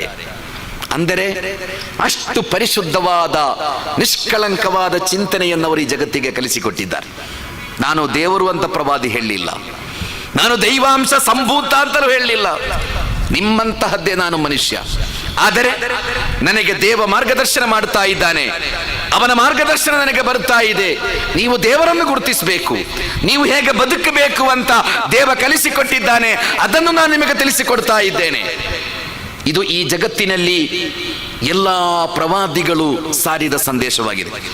ಸಹೋದರ ಸಹೋದರಿಯರೇ, ಕುರ್ಆನ್ನ 3ನೆಯ ಚಿಂತನೆ ಮರಣೋತ್ತರ ಜೀವನ ಎಂಬುದಾಗಿದೆ. ನಮಗೆಲ್ಲ ಗೊತ್ತಿದೆ, ನಮ್ಮ ಬದುಕಿನ ಅತ್ಯಂತ ದೊಡ್ಡ ಸತ್ಯ ಯಾವುದು ಅಂತ ಕೇಳಿದ್ರೆ, ನನ್ನ ಮತ್ತು ನಿಮ್ಮ ಬದುಕಿನ ಅತ್ಯಂತ ದೊಡ್ಡ ಸತ್ಯ ಯಾವುದು ಅಂತ ಕೇಳಿದ್ರೆ, ನಾನು ಹೇಳಬಹುದು, ಒಂದು ದಿವಸ ನಾನು ಈ ದೇಶದ ಪ್ರಧಾನಮಂತ್ರಿ ಆಗ್ತೇನೆ ಅಂತ ಹೇಳ್ಬಹುದು. ಅದು ಸತ್ಯ ಆಗಬೇಕು ಅಂತ ಇಲ್ಲಲ್ಲ. ನಮ್ಮಲ್ಲಿ ಕೆಲವರು ಹೇಳ್ಬೋದು, ಒಂದಲ್ಲ ಒಂದು ದಿವಸ ನಾನು ಖಂಡಿತ ಒಬ್ಬ MLA ಆಗ್ತೇನೆ. ಅದು ಸತ್ಯ ಆಗಬೇಕು ಅಂತ ಏನಿಲ್ಲ. ಈ ಜಗತ್ತಿನಲ್ಲಿ ಒಂದು ದೊಡ್ಡ ಸತ್ಯ ಇದೆ. ಅದೇನೆಂದರೆ, ಒಂದು ದಿವಸ ನಾನು ಈ ಜಗತ್ತನ್ನು ಬಿಟ್ಟು ಹೋಗ್ತೇನೆ. ಅದಕ್ಕಿಂತ ದೊಡ್ಡ ಒಂದು ಸತ್ಯ ನಮ್ಮ ಬದುಕಿನಲ್ಲಿ ಖಂಡಿತ ಇಲ್ಲ. ಒಂದು ದಿವಸ ನನಗೆ ಸಾವು ಬರುತ್ತದೆ. ನೀವೆಷ್ಟು ದೊಡ್ಡ ವ್ಯಕ್ತಿಯಾಗಿರಲಿ, ಎಷ್ಟು ಸಂಪತ್ತು ನಿಮ್ಮ ಕೈಯಲ್ಲಿರಲಿ, ಎಷ್ಟು ದೊಡ್ಡ ಅಧಿಕಾರ ನಿಮ್ಮ ಕೈಯಲ್ಲಿರಲಿ, ಎಷ್ಟು, ಒಂದು ದಿವಸ ಖಂಡಿತ ನನಗೆ ಮರಣ ಬರುತ್ತದೆ. ಇದು ನನ್ನ ಮತ್ತು ನಿಮ್ಮ ಬದುಕಿನ ಅತ್ಯಂತ ದೊಡ್ಡ ಸತ್ಯ. ಅದಕ್ಕಿಂತ ದೊಡ್ಡ ಸತ್ಯ ಬೇರೆ ಯಾವುದೂ ಇಲ್ಲ. ದೇವ ಈ ಭೂಮಿಗೆ ಮನುಷ್ಯನನ್ನು ಕಳುಹಿಸುವಾಗ ಒಂದು ಮಾತು ಹೇಳಿದ್ದಾನೆ, ಕುರ್ಆನ್ ಅದನ್ನು ಪ್ರತಿಪಾದಿಸ್ತದೆ. ಭೂಮಿಗೆ ಮನುಷ್ಯನನ್ನು ಕಳುಹಿಸುವಾಗ ವಲಕುಂ ಫಿಲ್ ಅರ್ಲಿ ಮುಸ್ತಕರ್ರುನ್ ವ ಮತಾಉನ್ ಇಲಾಹೀನ್ ಸುಮ್ಮ ಕಲಾ ಅಜಲ ಅಂತ ಹೇಳುತ್ತದೆ ಕುರ್ಆನ್. ನಿಮಗೆ ಒಂದು ನಿಶ್ಚಿತ ಸಮಯದ ತನಕ ಮಾತ್ರ, ಒಂದು ನಿಶ್ಚಿತ ಅವಧಿಯ ತನಕ ಮಾತ್ರ ಭೂಮಿಯ ಸಾಧನಾನುಕೂಲತೆಗಳನ್ನು, ಭೂಮಿಯ ಸವಲತ್ತುಗಳನ್ನು, ಭೂಮಿಯ ಸಂಪತ್ತನ್ನು ನಿಮಗೆ ಆಸ್ವಾದಿಸಲು, ಅನುಭವಿಸಲು ಸಾಧ್ಯ. ಸುಮ್ಮ ಕಲಾ ಅಜಲ, ನಿಮಗೆಲ್ಲ ಒಂದು ಸಮಯ ನಿಶ್ಚಯಿಸಲ್ಪಟ್ಟಿದೆ. ಆ ಸಮಯ ಬಂದು ಬಿಟ್ಟರೆ ಮತ್ತೆ ಈ ಭೂಮಿಯ ಸವಲತ್ತನ್ನು ಅನುಭವಿಸಲು ನಿಮಗೆ ಸಾಧ್ಯ ಇಲ್ಲ ಎಂದು ದೇವ ಹೇಳಿದ. ವಲನ್ ಯುಅಖಿರಲ್ಲಾಹು ನಫ್ಸನ್ ಇದಾ ಜಾಅ ಅಜಲುಹಾ ವಲ್ಲಾಹು ಖಬೀರುಂ ಬಿಮಾ ತಅಮಲೂನ್. ಎಷ್ಟು ಮನೋಹರವಾಗಿ ಕುರಾನ್ ಹೇಳೋದು. ನಿಮಗೆಲ್ಲ ಸಾವು ನಿಶ್ಚಯಿಸಲ್ಪಟ್ಟಿದೆ, ಎಲ್ಲರ ಡೇಟು ಫಿಕ್ಸ್ ಆಗಿದೆ. ವಮಾ ತದ್ರಿ ನಫ್ಸುನ್ ಬಿ ಅಯ್ಯಿ ಅರ್ಲಿನ್ ತಮೂತ್. ಯಾರಿಗೆ ಧೈರ್ಯ ಇದೆ ಹೇಳಲಿಕ್ಕೆ ನಾನು 80 ವರ್ಷ ಬದುಕುತ್ತೇನೆ ಅಂತ? ನಮ್ಮೆಲ್ಲರ ಆಯುಷ್ಯ ನಮಗೆಲ್ಲ ಗೊತ್ತಿದೆ ಅಲ್ಲ. ಭಾರತೀಯರ ಆಯುಷ್ಯ 55 ವರ್ಷ ಅಂತ ಹೇಳ್ತಾ ಇದ್ದಾರೆ. ಹೆಚ್ಚು ಬದುಕಿದ್ರೆ ಒಂದು 60-70 ವರ್ಷ ನಾವು ಬದುಕುತ್ತೇವೆ. ಒಬ್ಬ ವ್ಯಕ್ತಿಗೆ ರೋಗಿಯಾಗಿದ್ದಾನೆ ಅಂತ ನಿಮಗೆ ವಿಷಯ ಸಿಕ್ಕಿದ್ರೆ, ಯಾರೋ ಒಬ್ಬ ವ್ಯಕ್ತಿ ಬಹಳ ಆಕ್ಟಿವ್ ಆಗಿ ಸಮಾಜದಲ್ಲಿ ಕೆಲಸ ಮಾಡ್ತಾ ಇದ್ರು, ಅವ ರೋಗಿಯಾಗಿದ್ದಾನೆ, ಅವನಿಗೊಂದು ರೋಗ ಇದೆ ಅಂತ ನಿಮಗೊಂದು ನ್ಯೂಸ್ ಸಿಗ್ತದೆ. ನೀವು ಫಸ್ಟಿಗೆ ಕೇಳುವ ಪ್ರಶ್ನೆ, ಎಲ್ಲಿದ್ದಾರೆ ಅಂತ ಕೇಳ್ತೀರಾ? ಹಾಸ್ಪಿಟಲ್ ಇದ್ದಾರಾ, ಮನೆಯಲ್ಲಿದ್ದೀರಾ ರೋಗಿ ಅಂತ ಕೇಳ್ತೀರಾ. ಎರಡನೇದಾಗಿ ನೀವು ಕೇಳುವ ಪ್ರಶ್ನೆ, ಏಜ್ ಎಷ್ಟಾಗಿದೆ ಅವರಿಗೆ ಅಂತ. ಏಜ್ 70+ ಅಂತ ಹೇಳಿದ್ರೆ ನೀವು ಅವನ ರೋಗದ ಬಗ್ಗೆ ಹೆಚ್ಚು ಸೀರಿಯಸ್ ಆಗುವುದೇ ಇಲ್ಲ. ಎಷ್ಟು ಆಕ್ಟಿವ್ ಆಗಿ ಕೆಲಸ ಮಾಡ್ತಾ ಇದ್ದ ವ್ಯಕ್ತಿಯಾಗಿರ್ಲಿ, ಅವನಿಗೆ ಏಜ್ 70+ ಅಂತ ನಿಮಗೆ ನ್ಯೂಸ್ ಸಿಕ್ಕಿದ್ರೆ ಮತ್ತೆ ನೀವು ಅವನ ರೋಗದ ಬಗ್ಗೆ ಹೆಚ್ಚು ಸೀರಿಯಸ್ ಯಾರೂ ಆಗುವುದಿಲ್ಲ ಈ ಸಮಾಜದಲ್ಲಿ. ಯಾಕೆಂದ್ರೆ ನಮಗೆಲ್ಲ ಗೊತ್ತಿದೆ, 70 ಕ್ರಾಸ್ ಆದ ಮೇಲೆ ಮತ್ತೆ ಯಾವ ಗ್ಯಾರಂಟಿಯೂ ಇಲ್ಲ. ನಿನ್ನೆಯ ಪತ್ರಿಕೆಯಲ್ಲಿ ನೀವು ನೋಡಿರಬಹುದು, 112 ವಯಸ್ಸಿನ ಒಬ್ಬ ಅಜ್ಜಿಯೋ ಎರಡರಲ್ಲಿ ಒಂದು ಗಿನ್ನೆಸ್ ರೆಕಾರ್ಡ್. ಅಂದರೆ 112 ವರ್ಷ ಬದುಕುವುದಂದರೆ ಅದ್ಭುತ ಈ ಜಗತ್ತಿನಲ್ಲಿ. 100 ವರ್ಷಕ್ಕಿಂತ ಮೇಲ್ಪಟ್ಟು ಜಗತ್ತಿನಲ್ಲಿ ಎಷ್ಟು ಮಂದಿ ಇದ್ದಾರೆ ಅಂತ ನೆಟ್ಟಿನಲ್ಲಿ ನೀವು ಹೊಡೆದ್ರೆ ಬೆರಳೆಣಿಕೆ ಎಷ್ಟು ಮಂದಿಯ ಹೆಸರು ನಿಮಗೆ ಸಿಗ್ತದೆ. ಯಾಕೆಂದ್ರೆ 100 ವರ್ಷಕ್ಕಿಂತ ಹೆಚ್ಚು ಬದುಕುವವರು ಅತ್ಯಂತ ಅಪರೂಪ ನಮ್ಮ ಸಮಾಜದಲ್ಲಿ. 90 ವರ್ಷ ಬದುಕುವುದೇ ಬಹಳ ದೊಡ್ಡ ಅದ್ಭುತ ಈಗ ಜಗತ್ತಿನಲ್ಲಿ. ನಾವೆಲ್ಲ ಬದುಕುವುದು ಒಂದು 50, 60, 70 ವರ್ಷಗಳವರೆಗೆ ಮಾತ್ರ. ಅದರಾಚೆ ಖಂಡಿತ ಬದುಕಲಿಕ್ಕೆ ನಮಗೆ ಸಾಧ್ಯವೇ ಇಲ್ಲ. ನಮ್ಮೆಲ್ಲರ ಮರಣ ಫಿಕ್ಸ್ ಆಗಿದೆ ಅಂತ ಕುರಾನ್ ಹೇಳುತ್ತದೆ. ವಲನ್ ಯುಅಖಿರಲ್ಲಾಹು ನಫ್ಸನ್ ಇದಾ ಜಾಅ ಅಜಲುಹಾ. ನಿಮಗೆ ನಿಶ್ಚಯಿಸಲ್ಪಟ್ಟ ಸಮಯ ಬಂದರೆ ಮತ್ತೆ ಒಂದು ಕ್ಷಣ ನಿಮ್ಮ ಬದುಕನ್ನು ಉಳಿಸಲಿಕ್ಕೆ ಈ ಜಗತ್ತಿನಲ್ಲಿ ಯಾವ ಶಕ್ತಿಗೂ ಸಾಧ್ಯ ಇಲ್ಲ. ನಿಮ್ಮ ಕೈಯಲ್ಲಿ ಎಷ್ಟು ದುಡ್ಡಿರಲಿ, ಎಷ್ಟು ದೊಡ್ಡ ವಿಜ್ಞಾನಿ ನೀವಾಗಿರಲಿ, ಎಷ್ಟು ದೊಡ್ಡ ವಿಜ್ಞಾನಿ APJ ಕಲಾಂ, ಅವರ ಜೀವವನ್ನು ಉಳಿಸಲಿಕ್ಕೆ ಜಗತ್ತಿನಲ್ಲಿ ಯಾರಿಗೂ ಸಾಧ್ಯ ಆಗಲಿಲ್ಲಲ್ಲ. ಎಷ್ಟು ದೊಡ್ಡ ವ್ಯಕ್ತಿಯಾಗಿದ್ದರೂ ಸಾಯಿ ಬಾಬಾ, ಅವರ ಬದುಕನ್ನು ಉಳಿಸಲಿಕ್ಕೆ ಈ ಜಗತ್ತಿನಲ್ಲಿ ಯಾರಿಗೂ ಸಾಧ್ಯ ಆಗಲಿಲ್ಲಲ್ಲ. ನೀವೆಷ್ಟು ದೊಡ್ಡ ವ್ಯಕ್ತಿಯಾದರೂ ನಿಮ್ಮ ಬದುಕನ್ನು ಉಳಿಸಲಿಕ್ಕೆ ಜಗತ್ತಿನಲ್ಲಿ ಖಂಡಿತ ಯಾರಿಗೂ ಸಾಧ್ಯ ಇಲ್ಲ. ನಿಮಗೆ ಮರಣ ಬಂದೇ ಬರ್ತದೆ. ವಲನ್ ಯುಅಖಿರಲ್ಲಾಹು ನಫ್ಸನ್, ನಿಮಗೆ ನಿಶ್ಚಯಿಸಲ್ಪಟ್ಟ ಸಮಯ ಬಂದರೆ ನಿಮ್ಮನ್ನು ಮರಣದಿಂದ ರಕ್ಷಿಸಲು ಜಗತ್ತಿನಲ್ಲಿ ಯಾರಿಗೂ ಸಾಧ್ಯ ಇಲ್ಲ. ಕುಲ್ ಇನ್ನಲ್ ಮೌತಲ್ಲದೀ ತಫಿರ್ರೂನ ಮಿನ್ಹು ಫೈನ್ನಹು ಮುಲಾಕೀಕುಂ ಸುಮ್ಮ ತುರದ್ದೂನ ಇಲಾ ಆಲಿಮಿಲ್ ಗೈಬಿ ವಶಹಾದಾ. ಕುರ್ಆನ್ ಹೇಳುವುದು, ನೀವು ಯಾರು ಮರಣವನ್ನು ಇಷ್ಟಪಡುವುದಿಲ್ಲ, ಮರಣವನ್ನು ಬಯಸುವವರು, ಮರಣವನ್ನು ಇಷ್ಟಪಡುವವರು, ಮರಣವನ್ನು ಪ್ರೀತಿಸುವವರು ಈ ಜಗತ್ತಿನಲ್ಲಿ ಯಾರೂ ಇಲ್ಲ. ನಾವೆಲ್ಲ ಮರಣವನ್ನು ದ್ವೇಷಿಸ್ತೇವೆ. ಮರಣ ಅಂದರೆ ಎಷ್ಟು ಭಯ ನಮಗೆ. ಕುರ್ಆನ್ ಹೇಳಿತು, ಕುಲ್ ಇನ್ನಲ್ ಮೌತಲ್ಲದೀ ತಫಿರ್ರೂನ ಮಿನ್ಹು ಫೈನ್ನಹು ಮುಲಾಕೀಕುಂ. ಮರಣವನ್ನು ತಪ್ಪಿಸಲು, ಮರಣದಿಂದ ಪಾರಾಗಲು, ಮರಣವನ್ನು ಮತ್ತಷ್ಟು ಮುಂದೂಡಲು ನಿಮಗೆಷ್ಟು ಸಾಧ್ಯವೋ ನೀವಷ್ಟು ಪ್ರಯತ್ನ ಪಡುತ್ತೀರಾ. ನಿಮ್ಮ ಎಲ್ಲ ಸಂಪತ್ತನ್ನು ಮಾರಾಟ ಮಾಡಿ ನೀವು ಚಿಕಿತ್ಸೆ ಮಾಡಿಸ್ತೀರಾ. ಆದರೆ ಫೈನ್ನಹು ಮುಲಾಕೀಕುಂ, ಮರಣ ನಿಮ್ಮನ್ನು ಹಿಡಿದೇ ತೀರುತ್ತದೆ. ಸಾಧ್ಯ ಇಲ್ಲ ಮನುಷ್ಯರೇ ನಿಮಗೆ ಪಾರಾಗಲಿಕ್ಕೆ. ನಿಮ್ಮ ಮರಣ ಖಂಡಿತ ಬಂದೇ ಬರುತ್ತದೆ. ಇದೆಲ್ಲ ನಮ್ಮ ಅನುಭವ ಸತ್ಯ. ನೋಡಿ, ಮರಣ ಅಂದರೇನು? ಮರಣ ಅಂದರೆ ನಿಮ್ಮ ಎಲ್ಲ ಸಾಮರ್ಥ್ಯಗಳು ಸೋತು ಹೋಗುವ ಅಸಹಾಯಕತೆಯ ಒಂದು ಸಂದರ್ಭವಾಗಿದೆ ಮರಣ. ನಿಮ್ಮ ಸಾಮರ್ಥ್ಯ, ನಿಮ್ಮ ಆರೋಗ್ಯ, ನಿಮ್ಮ ಅಧಿಕಾರ, ನಿಮ್ಮ ಪ್ರತಿಭೆ, ನಿಮ್ಮ ಪ್ರಭಾವ ಅದೆಲ್ಲವೂ ಸೋತು ಹೋಗುವ ಅಸಹಾಯಕತೆಯ ನಿದರ್ಶನವಾಗಿದೆ ನನ್ನ ಮತ್ತು ನಿಮ್ಮ ಮರಣ. ಕಲ್ಲಾ ಇದಾ ಬಲಗತಿಲ್ ಹುಲ್ಕೂಮ್ وأنتم حينئذ تنظرون فلولا إذا بلغت الحلقوم وأنتم حينئذ تنظرون فلولا إن كنتم غير مدينين ترجعونها إن كنتم صادقين. ಕುರ್ಆನ್ ಒಂದು ಪ್ರಶ್ನೆ ಕೇಳುತ್ತದೆ, ಅಲ್ಲ ಮನುಷ್ಯರೇ, ನೀವು ಬಹಳ ಪ್ರೀತಿಸುವ ಒಬ್ಬ ವ್ಯಕ್ತಿ, ಒಂದೋ ನಿಮ್ಮ ಪಾರ್ಟಿಯ ಲೀಡರ್ ಅಥವಾ ಯಾವುದಾದ್ರೂ ಒಬ್ಬ ದೊಡ್ಡ ವ್ಯಕ್ತಿ, ಅವನಿಗೆ ವಿಶ್ವವಿಖ್ಯಾತ ಶ್ರೇಷ್ಠರಾದ ಡಾಕ್ಟರ್ಸ್ಗಳಾದ ಮಕ್ಕಳಿದ್ದಾರೆ. ಅವನ ಪ್ರಭಾವಿ ವಲಯದಲ್ಲಿ ಜಗತ್ತಿನ ಯಾವುದೆಲ್ಲ ದೇಶದ ಆಡಳಿತಗಾರರಿದ್ದಾರೆ ಅಂತ ಇಟ್ಟುಕೊಳ್ಳಿ, ಸೈಂಟಿಸ್ಟ್ಗಳಿದ್ದಾರೆ ಅವನ ಫ್ರೆಂಡ್ ಸರ್ಕಲ್. ಅಂತಹ ಒಬ್ಬ ವ್ಯಕ್ತಿಗೆ ಮರಣ ಬರುತ್ತದೆ. ಆ ಮರಣವನ್ನು ನಿಮ್ಮ ಕಣ್ಣ ಎದುರಿನಲ್ಲಿ ನೀವು ನೋಡುತ್ತಾ ಇದ್ದೀರಾ.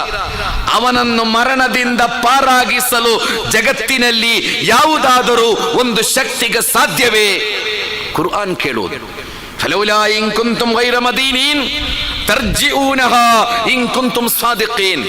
ನಿಮ್ಮ ಕಣ್ಣ ಎದುರಿನಲ್ಲಿ ನಿಮಗೆ ಇಷ್ಟಪಡುವ ನಿಮ್ಮ ಪ್ರೀತಿಯ ಒಬ್ಬ ವ್ಯಕ್ತಿಗೆ ಮರಣ ಬರುವುದಾದರೆ, ಯಾವ ಡಾಕ್ಟರ್ಸ್ಗಳಿಗೆ, ಯಾವುದಾದರೂ ವಿಜ್ಞಾನಿಗಳಿಗೆ, ಜಗತ್ತಿನ ಯಾವುದಾದರೂ ಪ್ರಧಾನಮಂತ್ರಿಗಳಿಗೆ ಈ ವ್ಯಕ್ತಿಯ ಮರಣದಿಂದ ಈ ವ್ಯಕ್ತಿಯನ್ನು ಪಾರುಗೊಳಿಸಲು ಸಾಧ್ಯವೇ ಅಂತ ಕುರ್ಆನ್ ಕೇಳುತ್ತದೆ. ಇಲ್ಲ ಮನುಷ್ಯರೇ, ಖಂಡಿತ ಇಲ್ಲ, ಖಂಡಿತ ಇಲ್ಲ. ಒಂದು ದಿವಸ ನಾವೆಲ್ಲ ಈ ಜಗತ್ತನ್ನು ಬಿಟ್ಟು ಹೋಗಲೇಬೇಕು. ಅದು ನಮ್ಮ ಬದುಕಿನ ಅತ್ಯಂತ ದೊಡ್ಡ ಸತ್ಯ. ಇನ್ನು ಎರಡನೆಯ ಪ್ರಶ್ನೆ, ಮರಣದ ನಂತರ ಏನು ಎಂಬುದು. ಮರಣದ ನಂತರ ಏನಾಗ್ತದೆ? ಇದು ನಮ್ಮ ಆಲೋಚನೆಯ ಮೇಲೆ, ನಮ್ಮ ಬದುಕಿನ ಮೇಲೆ, ನಮ್ಮ ಅಧ್ಯಯನಗಳ ಮೇಲೆ ಅತಿ ಹೆಚ್ಚು ಪ್ರಭಾವ ಬೀರಬೇಕಾದ ಒಂದು ವಿಷಯವಾಗಿದೆ. ಮರಣದ ನಂತರ ಏನು ಎಂಬುದು ಕುರ್ಆನ್ ಬಹಳ ಸ್ಪಷ್ಟವಾಗಿ ಅದರ ಮೂರನೆಯ ಒಂದು ಭಾಗ, 1/3 ಚರ್ಚೆ ಮಾಡಿರುವುದು ಮರಣ ನಂತರ ನಿಮಗೊಂದು ಬದುಕು ಇದೆ ಎಂಬುದರ ಬಗ್ಗೆ. ಈ ಬದುಕಿನ ಬಗ್ಗೆ ಕುರ್ಆನ್ನ ನಿಲುವು, ಅಲ್ಲದಿ ಖಲಕಲ್ ಮೌತ ವಲ್ ಹಯಾತ ಲಿಯಬ್ಲುವಕುಂ ಅಯ್ಯುಕುಂ ಅಹ್ಸನು ಅಮಲ. ಬದುಕು ಒಂದು ಪರೀಕ್ಷೆ ಅಂತ ಹೇಳಿತು ಕುರ್ಆನ್. ಬದುಕು ಮನರಂಜನೆ ಅಲ್ಲ. ಬದುಕು ನೀವು ಯಾವುದೋ ಜನ್ಮದಲ್ಲಿ ಮಾಡಿದ ಪಾಪಗಳಿಗೆ ಪ್ರಾಯಶ್ಚಿತವೂ ಅಲ್ಲ. ನನ್ನ ಮತ್ತು ನಿಮ್ಮ ಬದುಕು ಅದು 50 ವರ್ಷವೋ, ಅದು 60 ವರ್ಷವೋ, ಅದು 70 ವರ್ಷವೋ, ಅದು 25 ವರ್ಷವೋ, ಯಾರಿಗೂ ಗೊತ್ತಿಲ್ಲ. ಆದರೆ ಈ ಜಗತ್ತಿನಲ್ಲಿ ಪ್ರತಿಯೊಬ್ಬನ ಬದುಕು ಪರೀಕ್ಷೆಯಾಗಿದೆ ಅಂತ ಕುರ್ಆನ್ ಹೇಳುತ್ತದೆ. ಪರೀಕ್ಷೆ ಅಂದರೇನು? ಪರೀಕ್ಷೆಗೆ ಒಂದು ರಿಸಲ್ಟ್ ಖಂಡಿತ ಇರಲೇಬೇಕಲ್ಲ. ಎಕ್ಸಾಮ್ ಅಂದರೆ ಅದಕ್ಕೊಂದು ರಿಸಲ್ಟ್ ಖಂಡಿತ ಇರಬೇಕು. ಹಲ್ ಅತಾಲಲ್ ಇನ್ಸಾನಿ ಲಂ ಯಕುನ್ ಶೈಅನ್ ಮದ್ಕೂರಾ ಅಲ್ಲದಿ ಖಲಕಲ್ ಮೌತ ವಲ್ ಹಯಾತ ಲಿಯಬ್ಲುವಕುಂ ಅಯ್ಯುಕುಂ ಅಹ್ಸನು ಅಮಲ. ಕುರ್ಆನ್ ಹೇಳುತ್ತದೆ, ಎಷ್ಟೆಷ್ಟು ಕಾಲ ಗತಿಸಿ ಹೋಗಿದ ಜಗತ್ತಿನಲ್ಲಿ. ನಾವು ಯಾರೂ ಇಲ್ಲದ, ನಮ್ಮ ಅಡ್ರೆಸ್ ಇಲ್ಲದೆ ಇದ್ದ ಎಷ್ಟೋ ಕಾಲ ಜಗತ್ತಿನಲ್ಲಿ ಗತಿಸಿ ಹೋಗಿದೆ. ಜಗತ್ತಿಗೇನು ಸಮಸ್ಯೆ ಇರಲಿಲ್ಲ. ನಾವು ಕೆಲವೊಮ್ಮೆ ತಿಳ್ಕೊಳ್ತೇವೆ ನಾವು ಇರುವುದರಿಂದಲೇ ಜಗತ್ತಿರುವುದು ಅಂತ. ನೀವಿಲ್ಲದೆ ಎಷ್ಟು ಶತಮಾನಗಳು ಕಳೆದು ಹೋಗಿದೆ. ಆವಾಗಲೂ ಈ ಜಗತ್ತಿನ ಸಿಸ್ಟಮ್ ಒಳ್ಳೆಯ ರೀತಿಯಲ್ಲೇ ನಡೆದಿದೆ, ಏನು ಸಮಸ್ಯೆ ಆಗಲಿಲ್ಲ. ಮನುಷ್ಯರಿಗೆ ನಾವು ಬದುಕು ಕೊಟ್ಟಿರುವುದು ಲಿಯಬ್ಲುವಕುಂ ಅಯ್ಯುಕುಂ ಅಹ್ಸನು ಅಮಲ. ನೀವು ಪ್ರಾಣಿಗಳಲ್ಲ, ನಾವು ಯಾರು ಪ್ರಾಣಿಗಳಲ್ಲ. ವಿವೇಕ ಇಲ್ಲದ, ವಿವೇಚನೆ ಇಲ್ಲದ ಪ್ರಾಣಿಗಳು ಅಲ್ಲ ನಾವು ಯಾರು ಕೂಡ. ನಿಮಗೆ ವಿವೇಕ ಇದೆ, ನಿಮಗೆ ಬುದ್ಧಿ ಇದೆ, ನಿಮಗೆ ವಿವೇಚನೆಯ ಸ್ವಾತಂತ್ರ್ಯ ಇದೆ. ಆದ್ದರಿಂದಲೇ ನಿಮ್ಮ ಬದುಕಿನಲ್ಲಿ ಯಾರು ಒಳ್ಳೆಯ ಕೆಲಸಗಳನ್ನು ಮಾಡುತ್ತಾರೆ, ಯಾರು ಕೆಟ್ಟ ಕೆಲಸಗಳನ್ನು ಮಾಡುತ್ತಾರೆ ಎಂಬ ಪರೀಕ್ಷೆ ನಿಮ್ಮ ಬದುಕು ಎಂದು ಕುರ್ಆನ್ ಬಹಳ ಸ್ಪಷ್ಟವಾಗಿ ಪ್ರತಿಪಾದಿಸುತ್ತದೆ. ಆದ್ದರಿಂದಲೇ ಪರೀಕ್ಷೆಯಾದ ಈ ಬದುಕು ಫಮನ್ ಯಾಮಲ್ ಮಿಸ್ಕಾಲ ದರ್ರತಿನ್ ಖೈರನ್ ಯರ ಫಮನ್ ಯಾಮಲ್ ಮಿಸ್ಕಾಲ ದರ್ರತಿನ್ ಶರ್ರನ್ ಯರ. ಕುರ್ಆನ್ ಹೇಳಿತು, ಈ ಬದುಕಿನಲ್ಲಿ ನೀವು ಅಣುವಿನಷ್ಟು ಒಳ್ಳೆಯ ಕೆಲಸ ಮಾಡಿದ್ದರೆ ಅದರ ಪರಿಣಾಮವನ್ನು ದೇವನ ನ್ಯಾಯಾಲಯದಲ್ಲಿ ನೀವು ಖಂಡಿತ ಪಡೆಯುತ್ತೀರಾ. ಈ ಬದುಕಿನಲ್ಲಿ ಒಂದು ಅಣುವಿನಷ್ಟು ಕೆಟ್ಟ ಕೆಲಸ ನೀವು ಮಾಡಿದ್ದರೆ ಅದರ ಪರಿಣಾಮವನ್ನು ದೇವನ ನ್ಯಾಯಾಲಯದಲ್ಲಿ ಶಾಶ್ವತವಾದ ಬದುಕಿನಲ್ಲಿ ನೀವು ಖಂಡಿತ ಪಡೆಯುತ್ತೀರಿ ಎಂದು ಈ ಜಗತ್ತಿಗೆ ಬಂದ 1,00,000ಕ್ಕೂ ಮಿಗಿಲಾದ ಎಲ್ಲ ಪ್ರವಾದಿಗಳು ಸಾರಿದ್ದಾರೆ. ನಿಮ್ಮ ಮರಣದ ನಂತರ ನಿಮ್ಮನ್ನು ದೇವನ ನ್ಯಾಯಾಲಯದಲ್ಲಿ ವಿಚಾರಣೆಗೆ ಒಂದುಗೂಡಿಸಲಾಗುತ್ತದೆ. ಯೌಮಹುಂ ಬಾರಿಜೂನ ಲಾ ತಖ್ಫಾ ಅಲಲ್ಲಾಹಿ ಮಿನ್ಹುಂ ಶೈ. ನಿಮ್ಮ ಎಲ್ಲ ಮುಖವಾಡಗಳು ಅಂದು ಕಳಚಿ ಬೀಳುತ್ತವೆ ಅಂತ ಕುರ್ಆನ್ ಹೇಳು. ಸಮಾಜದಲ್ಲಿ ಎಷ್ಟೆಷ್ಟು ಮುಖವಾಡಗಳಿವೆ. ಎಲ್ಲ ಕೆಟ್ಟ ಕೆಲಸ ಮಾಡಿಯೂ ಸಮಾಜದಲ್ಲಿ ಬಹಳ ಒಳ್ಳೆಯ ವ್ಯಕ್ತಿಗಳಾಗಿ ಮೆರೆಯುವ ಎಷ್ಟು ಮಂದಿ ಇದ್ದಾರೆ. ಎಲ್ಲ ದೇಶದ್ರೋಹದ ಕೆಲಸಗಳನ್ನು ಮಾಡಿಯೂ ದೇಶ ಪ್ರೇಮಿಗಳು ಎಂದು ಪೋಸ್ ಕೊಡುವ ಎಷ್ಟೆಷ್ಟು ಮಂದಿ ಇದ್ದಾರೆ ಈ ಸಮಾಜದಲ್ಲಿ. ಎಲ್ಲ ಕ್ರೌರ್ಯಗಳನ್ನು ಮಾಡಿಯೂ ಬಹಳ ದೊಡ್ಡ ದೊಡ್ಡ ವ್ಯಕ್ತಿಗಳಾಗಿ ಮಾನವ ಹಕ್ಕುಗಳ ಸಂರಕ್ಷಕರಾಗಿ ಮೆರೆಯುವ ಎಷ್ಟೆಷ್ಟು ಮಂದಿ ಇದ್ದಾರೆ ಸಮಾಜದಲ್ಲಿ. ಅಲ್ಯೌಮ ತುಜ್ಜಾ ಕುಲ್ಲು ನಫ್ಸ್ ಲಾ ತಖ್ಫಾ ಅಲಲ್ಲಾಹಿ ಮಿನ್ಹುಂ ಶೈ. ನಿಮ್ಮ ಎಲ್ಲ ಮುಖವಾಡಗಳು ಕಳಚಿ ಬೀಳುವ ಒಂದು ದಿನ ಖಂಡಿತ ಬರುತ್ತದೆ ಅಂತ ಕುರ್ಆನ್ ಹೇಳು. ಕುರ್ಆನ್ನ ಶಿಕ್ಷಣದಂತೆ ದೇವ ವಿಶ್ವಾಸ ಎಂಬುದು ಮನುಷ್ಯನನ್ನು ಸುಧಾರಣೆ ಖಂಡಿತ ಮಾಡುವುದಿಲ್ಲ. ನಮ್ಮಲ್ಲೆಲ್ಲರಿಗೂ ದೇವ ವಿಶ್ವಾಸ ಇದೆ ಅಲ್ಲ. ದೇವ ವಿಶ್ವಾಸ ಇಟ್ಟುಕೊಂಡೇ ಎಲ್ಲ ಕೆಟ್ಟ ಕೆಲಸಗಳನ್ನು ಮನುಷ್ಯ ಮಾಡ್ತಾನೆ. ದೇವ ವಿಶ್ವಾಸ ಇರುವವರೇ ಲಕ್ಷಗಟ್ಟಲೆ ಮನುಷ್ಯರನ್ನು ಕೊಲ್ತಾರೆ. ದೇವ ವಿಶ್ವಾಸ ಇರುವವರೇ ಈ ಸಮಾಜದಲ್ಲಿ ಅತಿ ದೊಡ್ಡ ಭ್ರಷ್ಟರು, ಅತ್ಯಾಚಾರಿಗಳು ಆಗಿ ಮೆರೆದಾಡುವುದನ್ನು ನಾವು ನೋಡ್ತಾ ಇದ್ದೇವೆ. ಅವರೆಲ್ಲ ದೇವರುಗಳಿಗೂ ಪೂಜೆ ಮಾಡ್ತಾರೆ, ಅವರು ದೇವಸ್ಥಾನಕ್ಕೂ ಹೋಗ್ತಾರೆ, ಮಸೀದಿಗೂ ಹೋಗ್ತಾರೆ, ಮಕ್ಕಾಕ್ಕೂ ಹೋಗ್ತಾರೆ, ಎಲ್ಲ ನೀಚ ಕೆಲಸಗಳನ್ನು ಮಾಡ್ತಾ ಇದ್ದಾರೆ. ಹಾಗಾದರೆ ದೇವ ವಿಶ್ವಾಸಿಗಳಿಗೂ ದೇವ ವಿರೋಧಿಗಳಿಗೂ ಯಾವ ವ್ಯತ್ಯಾಸ ಇದೆ ಸಮಾಜದಲ್ಲಿ? ಹಿಟ್ಲರ್, ನೀವು ಹಿಟ್ಲರ್ನ ಬಗ್ಗೆ ಸ್ಟಡಿ ಮಾಡಿ. ಹಿಟ್ಲರ್ ಒಬ್ಬ ನಾಸ್ತಿಕ ಆಗಿರಲಿಲ್ಲ, ಹಿಟ್ಲರ್ ಒಬ್ಬ ಆಸ್ತಿಕ ಆಗಿದ್ದ ಅಂತ. ಹಿಟ್ಲರ್ ದೇವನ ಮೇಲೆ ನಂಬಿಕೆ ಇಲ್ಲದ, ದೇವ ಇಲ್ಲ ಎಂದು ಹೇಳಿದ ಒಬ್ಬ ನಾಸ್ತಿಕ ಅಲ್ಲ. ಹಿಟ್ಲರ್ ಒಬ್ಬ ಶುದ್ಧ ಆಸ್ತಿಕ ಆಗಿದ್ದ. ಒಳ್ಳೆಯ ದೇವ ವಿಶ್ವಾಸ ಇತ್ತು ಹಿಟ್ಲರಿಗೆ. ಹಿಟ್ಲರ್ನ ದೇವ ವಿಶ್ವಾಸದಲ್ಲಿ ಏನು ಕೊರತೆ ಇರಲಿಲ್ಲ. ಆದರೆ ಆ ದೇವ ವಿಶ್ವಾಸ ಇಟ್ಟುಕೊಂಡೇ ಹಿಟ್ಲರ್ ಈ ಜಗತ್ತಿನಲ್ಲಿ ಎಷ್ಟು ದೊಡ್ಡ ಕ್ರೌರ್ಯ ಮಾಡಿದ. ದೇವ ವಿಶ್ವಾಸ ಮಾತ್ರ ನಿಮ್ಮನ್ನು ಕೆಡುಕಿನಿಂದ ತಡೆಯುವುದಿಲ್ಲ. ಕುರ್ಆನ್ನಲ್ಲಿ ದೇವ ಯಾರು ಅಂತ ಪರಿಚಯ ಮಾಡಿಕೊಡಲಾಗುತ್ತದೆ. ಅಲ್ಹಮ್ದುಲಿಲ್ಲಾಹಿ ರಬ್ಬಿಲ್ ಆಲಮೀನ್.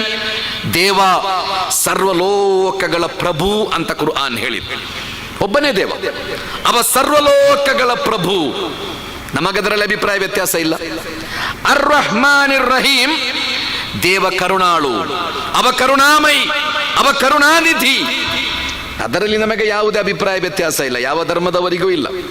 ನಂತರ ಕುರ್ಆನ್ ಹೇಳುತ್ತದೆ ಮಾಲಿಕ್ ಯೌಮಿದ್ದೀನ್, ಅವ ನಿಮ್ಮನ್ನು ಖಂಡಿತ ವಿಚಾರಣೆಗೆ ಒಳಪಡಿಸ್ತಾನೆ. ನಮ್ಮಲ್ಲಿ ಈ ವಿಶ್ವಾಸ ದುರ್ಬಲ ಇದೆ. ದೇವನ ಮೇಲೆ ವಿಶ್ವಾಸ ನಮಗಿದೆ, ಆದರೆ ದೇವನ ಭಯ ಇಲ್ಲ ನಮಗೆಲ್ಲ. ದೇವ ನನ್ನನ್ನು ವಿಚಾರಿಸ್ತಾನೆ, ದೇವನ ನ್ಯಾಯಾಲಯದಲ್ಲಿ ಒಂದುಗೂಡ್ಲೇಬೇಕಾಗಿದೆ. ಅವ ಖಂಡಿತ ನನ್ನನ್ನು ವಿಚಾರಣೆಗೆ ಒಳಪಡಿಸಿಯೇ ತೀರುತ್ತಾನೆ. ಉತ್ತರದಾಯಿತ್ವದ ಪ್ರಜ್ಞೆ ಇದೆಯಲ್ಲ, ಅಕೌಂಟಬಿಲಿಟಿ ಅಂತ ಒಂದಿದೆಯಲ್ಲ, ಅದಿಲ್ಲ ಎಂದಾದರೆ ಮನುಷ್ಯ ಪ್ರಾಣಿಗಳಿಗಿಂತ ಕೀಳಾಗ್ತಾನೆ. ಜಗತ್ತಿನಲ್ಲಿ ಎಲ್ಲ ಪ್ರವಾದಿಗಳು ಕಲಿಸಿಕೊಟ್ಟ ಸತ್ಯ, ಉತ್ತರದಾಯಿತ್ವದ ಪ್ರಜ್ಞೆ ನಿಮ್ಮಲ್ಲಿರಬೇಕು. ನಿಮ್ಮ ಬದುಕಿನ ವರದಿಯನ್ನು ದೇವನ ನ್ಯಾಯಾಲಯದಲ್ಲಿ ಖಂಡಿತ ನೀವು ಒಪ್ಪಿಸಲೇಬೇಕಾಗ್ತದೆ. ಮನುಷ್ಯ ಎಷ್ಟು ಅದ್ಭುತ ನೋಡಿ, ನಾವೆಲ್ಲಷ್ಟು ಅದ್ಭುತವಾಗಿ ಸೃಷ್ಟಿಸಲ್ಪಟ್ಟವರು. ನಮ್ಮ ಕೈಗೆ ಒಂದು ಗುರುತಿದೆ. ಕುರ್ಆನ್, ಆಧುನಿಕ ಸೈನ್ಸ್ ಹೇಳುತ್ತದೆ, ಈ ಜಗತ್ತಿನಲ್ಲಿ ಪ್ರತಿಯೊಬ್ಬರ ಕೈ ಅಂದ್ರೆ ಬಹಳ ಸಣ್ಣ ಪ್ಲೇಸ್ ನೋಡಿ, ಈ ಕೈಯ ಗುರುತು ಜಗತ್ತಿನ 700 ಕೋಟಿ ಮನುಷ್ಯರದ್ದು ಭಿನ್ನ ಭಿನ್ನ ಆದದ್ದು ಅಂತ. ನನ್ನ ಕೈಯ ಬೆರಳಿನ ಗುರುತಿನಂತೆ ಜಗತ್ತಿನಲ್ಲಿ 700 ಕೋಟಿ ಮನುಷ್ಯರ ಕೈಯ ಬೆರಳಿನ ಗುರುತು ಇಲ್ಲ. ಜಗತ್ತಿನಲ್ಲಿ ಎಷ್ಟು ಮಂದಿ ಗತಿಸಿ ಹೋಗಿದ್ದಾರೆ, ಇನ್ನೆಷ್ಟು ಕೋಟಿ ಬರಲಿಕ್ಕಿದ್ದಾರೆ. ಇವರೆಲ್ಲರ ಕೈಯ ಬೆರಳಿನ ಗುರುತು ಭಿನ್ನ ಭಿನ್ನವಾದದ್ದು ಅಂತ ಮಾಡರ್ನ್ ಸೈನ್ಸ್ ಹೇಳುತ್ತಾ ಇದೆ. ಆದ್ದರಿಂದಲೇ ನೀವು ಅಧಿಕೃತವಾದ ದಾಖಲೆಗಳಿಗೆ ನಿಮ್ಮ ಹೆಬ್ಬೆಟ್ಟು ಒತ್ತಬೇಕಾಗ್ತದೆ. ನೀವೆಷ್ಟು ಕಲ್ತವರಾಗಿದ್ದರು, ನೀವೆಷ್ಟು MBBS MD MS ಅದರಾಚೆ ನೀವೇನು ಮಾಡಿದ್ರು, ಅಧಿಕೃತವಾದ ದಾಖಲೆಗಳಿಗೆ ನೀವು ಹೆಬ್ಬೆಟ್ಟು ಒತ್ತಬೇಕು. ಯಾಕೆ ಅದು? ಯಾಕೆಂದರೆ ನಿಮ್ಮ ಹಾಗೆ ಸಿಗ್ನೇಚರ್ ಬೇರೆಯವರು ಬೇಕಾದರೆ ಮಾಡ್ಬೋದು, ಕಾಪಿ ಮಾಡ್ಬೋದು. ಆದರೆ ನಿಮ್ಮ ಕೈಯ ಬೆರಳಿನ ಗುರುತಿದೆಯಲ್ಲ, ಅದು ನಿಮ್ಮ ಬೆರಳಿನ ಗುರುತು ಈ ಜಗತ್ತಿನಲ್ಲಿ ನಿಮ್ಮದು ಮಾತ್ರ. ಜಗತ್ತಿನ 700 ಕೋಟಿ ಮನುಷ್ಯರ ಕೈಯ ಬೆರಳಿನ ಗುರುತುಗಳು ಭಿನ್ನ ಭಿನ್ನವಾದದ್ದು. 1400 ವರ್ಷಗಳ ಹಿಂದೆ ಕುರ್ಆನ್ ಇದನ್ನು ಪ್ರತಿಪಾದಿಸ್ತದ, ಬಲ ಕಾದಿರೀನ ಅಲ ಅನ್ನು ಸವ್ವಿಯ ಬನಾನ, ನಿಮ್ಮ ಕೈಯ ಬೆರಳಿನ ಗುರುತುಗಳನ್ನು ನಾವು ಸರಿಪಡಿಸಿಲ್ಲವೇ ಅಂತ ಕುರ್ಆನ್ ಕೇಳಿದೆ. ಅಂದು ಮೆಡಿಕಲ್ ಸೈನ್ಸ್ ಬೆಳೆದಿರಲಿಲ್ಲ, ಅಂದು ವೈಜ್ಞಾನಿಕವಾಗಿ ಮನುಷ್ಯ ಸಂಶೋಧನೆಗಳನ್ನು ಮಾಡಿರಲಿಲ್ಲ. ಅಂದು ಈ ವೈಜ್ಞಾನಿಕ ಗ್ರಂಥ ಹೇಳಿತು, ನಿಮ್ಮ ಕೈಯ ಬೆರಳಿನ ಗುರುತುಗಳು ಭಿನ್ನ ಭಿನ್ನವಾದದ್ದು ಅಂದು ದೇವ ಹೇಳಿದ. ಇವತ್ತು ಮಾಡರ್ನ್ ಸೈನ್ಸ್ ಹೇಳ್ತಾ, ವಿಜ್ಞಾನ ಹೇಳ್ತಾ ಇದೆ, ನಿಮ್ಮ ಕೈಯ ಬೆರಳಿನ ಗುರುತುಗಳೆಲ್ಲರದ್ದು ಭಿನ್ನ ಭಿನ್ನವಾದದ್ದು ಅಂತ. ನಮಗೆಲ್ಲ 2 ಕಣ್ಣುಗಳಿವೆ. ಈ ಜಗತ್ತಿನಲ್ಲಿ 700 ಕೋಟಿ ಮನುಷ್ಯರಿಗೆ 1400 ಕೋಟಿ ಕಣ್ಣುಗಳಿವೆ. ಮಾಡರ್ನ್ ಸೈನ್ಸ್ ಹೇಳುತ್ತಾ ಇದೆ, ನಿಮ್ಮ ಕಣ್ಣುಗಳಂತೆ ಜಗತ್ತಿನಲ್ಲಿ ಯಾರ ಕಣ್ಣುಗಳು ಇಲ್ಲ. ಆಧಾರ್ ಕಾರ್ಡ್ಗೆ ಯಾಕೆ ನಿಮ್ಮ ಕಣ್ಣನ್ನು ಸ್ಕ್ಯಾನ್ ಮಾಡುವುದು? ಆಧಾರ್ ಕಾರ್ಡ್ ಮಾಡಿಸ್ತೇವಲ್ಲ ನಾವೆಲ್ಲ, ಯಾಕೆ ನಿಮ್ಮ ಕಣ್ಣನ್ನು ಸ್ಕ್ಯಾನ್ ಮಾಡಿಟ್ಟಿದ್ದಾರೆ? ಯಾಕೆಂದರೆ ನಿಮ್ಮ ಕಣ್ಣುಗಳನ್ನು ಹೋಲುವ ಕಣ್ಣುಗಳು ಜಗತ್ತಿನ 700 ಕೋಟಿ ಮನುಷ್ಯರಿಗೆ ಇಲ್ಲ. ಸಹೋದರರೇ, ಎಷ್ಟು ಅದ್ಭುತವಾಗಿ ನಾವು ಸೃಷ್ಟಿಸಲ್ಪಟ್ಟವರು. ನೀವು ವಿದೇಶಗಳಿಗೆ ಹೋಗುವುದಾದರೆ ಏರ್ಪೋರ್ಟಿನಲ್ಲಿ ನಿಮ್ಮ ಕಣ್ಣುಗಳನ್ನು ಸ್ಕ್ಯಾನ್ ಮಾಡಿ ಇಡುತ್ತಾರೆ, ನಿಮ್ಮ ಕೈಯ ಬೆರಳುಗಳನ್ನು ಸ್ಕ್ಯಾನ್ ಮಾಡಿಡುತ್ತಾರೆ.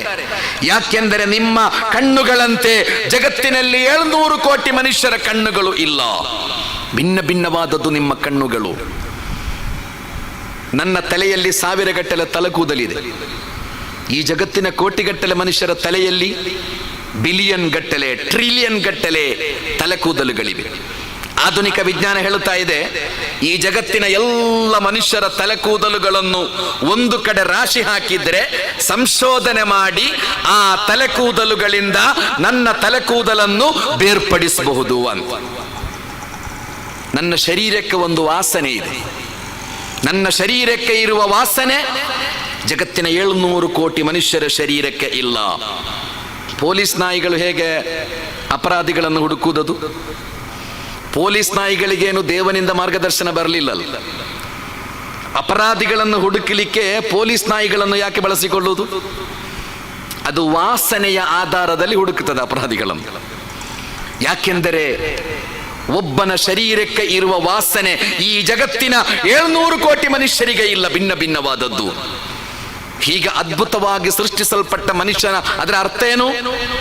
ನಿಮ್ಮನ್ನು ಪ್ರತಿಯೊಬ್ಬರನ್ನು ವ್ಯಕ್ತಿಯಾಗಿ ನಿಮ್ಮ ದೇವ ಗುರುತಿಸ್ತಾ ಇದ್ದಾನೆ. ಆದ್ದರಿಂದಲೇ ಪ್ರತಿಯೊಬ್ಬರನ್ನು ವ್ಯಕ್ತಿಯಾಗಿ ಅವನ ವಿಚಾರಣೆಯ ಮೈದಾನದಲ್ಲಿ ಅವ ವಿಚಾರಿಸ್ತೇ ತೀರುತ್ತಾನೆ. ವನರಿಸುಹು ಮಾ ಯಕೂಲು ವಯತೀನಾ ಫರ್ದಾ ವತ್ತಖದು ಮಿನ್ ದೂನಿಲ್ಲಾಹಿ ಆಲಿಹತನ್ ಲಿಯಕೂನು ಲಹುಂ ಇಜ್ಜಾ. ಕಲ್ಲಾ ಸಯಕ್ಫುರೂನ ಬಿಇಬಾದತಿಹಿಂ ವಯಕೂನೂನ ಅಲೈಹಿಂ ಲಿದ್ದ. ಕುರ್ಆನ್ ಹೇಳೋದು, ನಿಮ್ಮನ್ನು ಒಬ್ಬೊಬ್ಬರಾಗಿ ನಾವು ವಿಚಾರಣೆಗೆ ಒಳಪಡಿಸ್ತೇವೆ. ಪ್ರತ್ಯೇಕವಾಗಿಯೇ ನಾವು ಸೃಷ್ಟಿಸಿರುವುದು, ನಿಮ್ಮನ್ನು ಎಲ್ಲವೂ ನಿಮ್ಮದ್ದು ಪ್ರತ್ಯೇಕವಾದದ್ದು. ಆದ್ದರಿಂದ ನಿಮ್ಮನ್ನು ಒಬ್ಬೊಬ್ಬರಾಗಿಯೇ ನಾವು ವಿಚಾರಣೆ ನಡೆಸಿಯೇ ತೀರುತ್ತೇವೆ. ಇನ್ ಕುಲ್ಲು ಮನ್ ಫಿಸ್ ಸಮಾವಾತಿ ವಲ್ ಅರ್ಲಿ ಇಲ್ಲಾ ಆತಿರ್ ರಹ್ಮಾನಿ ಅಬ್ದಾ ಲಕದ್ ಅಹ್ಸಾಹುಂ ವ ಅದ್ದಹುಂ ಅದ್ದಾ.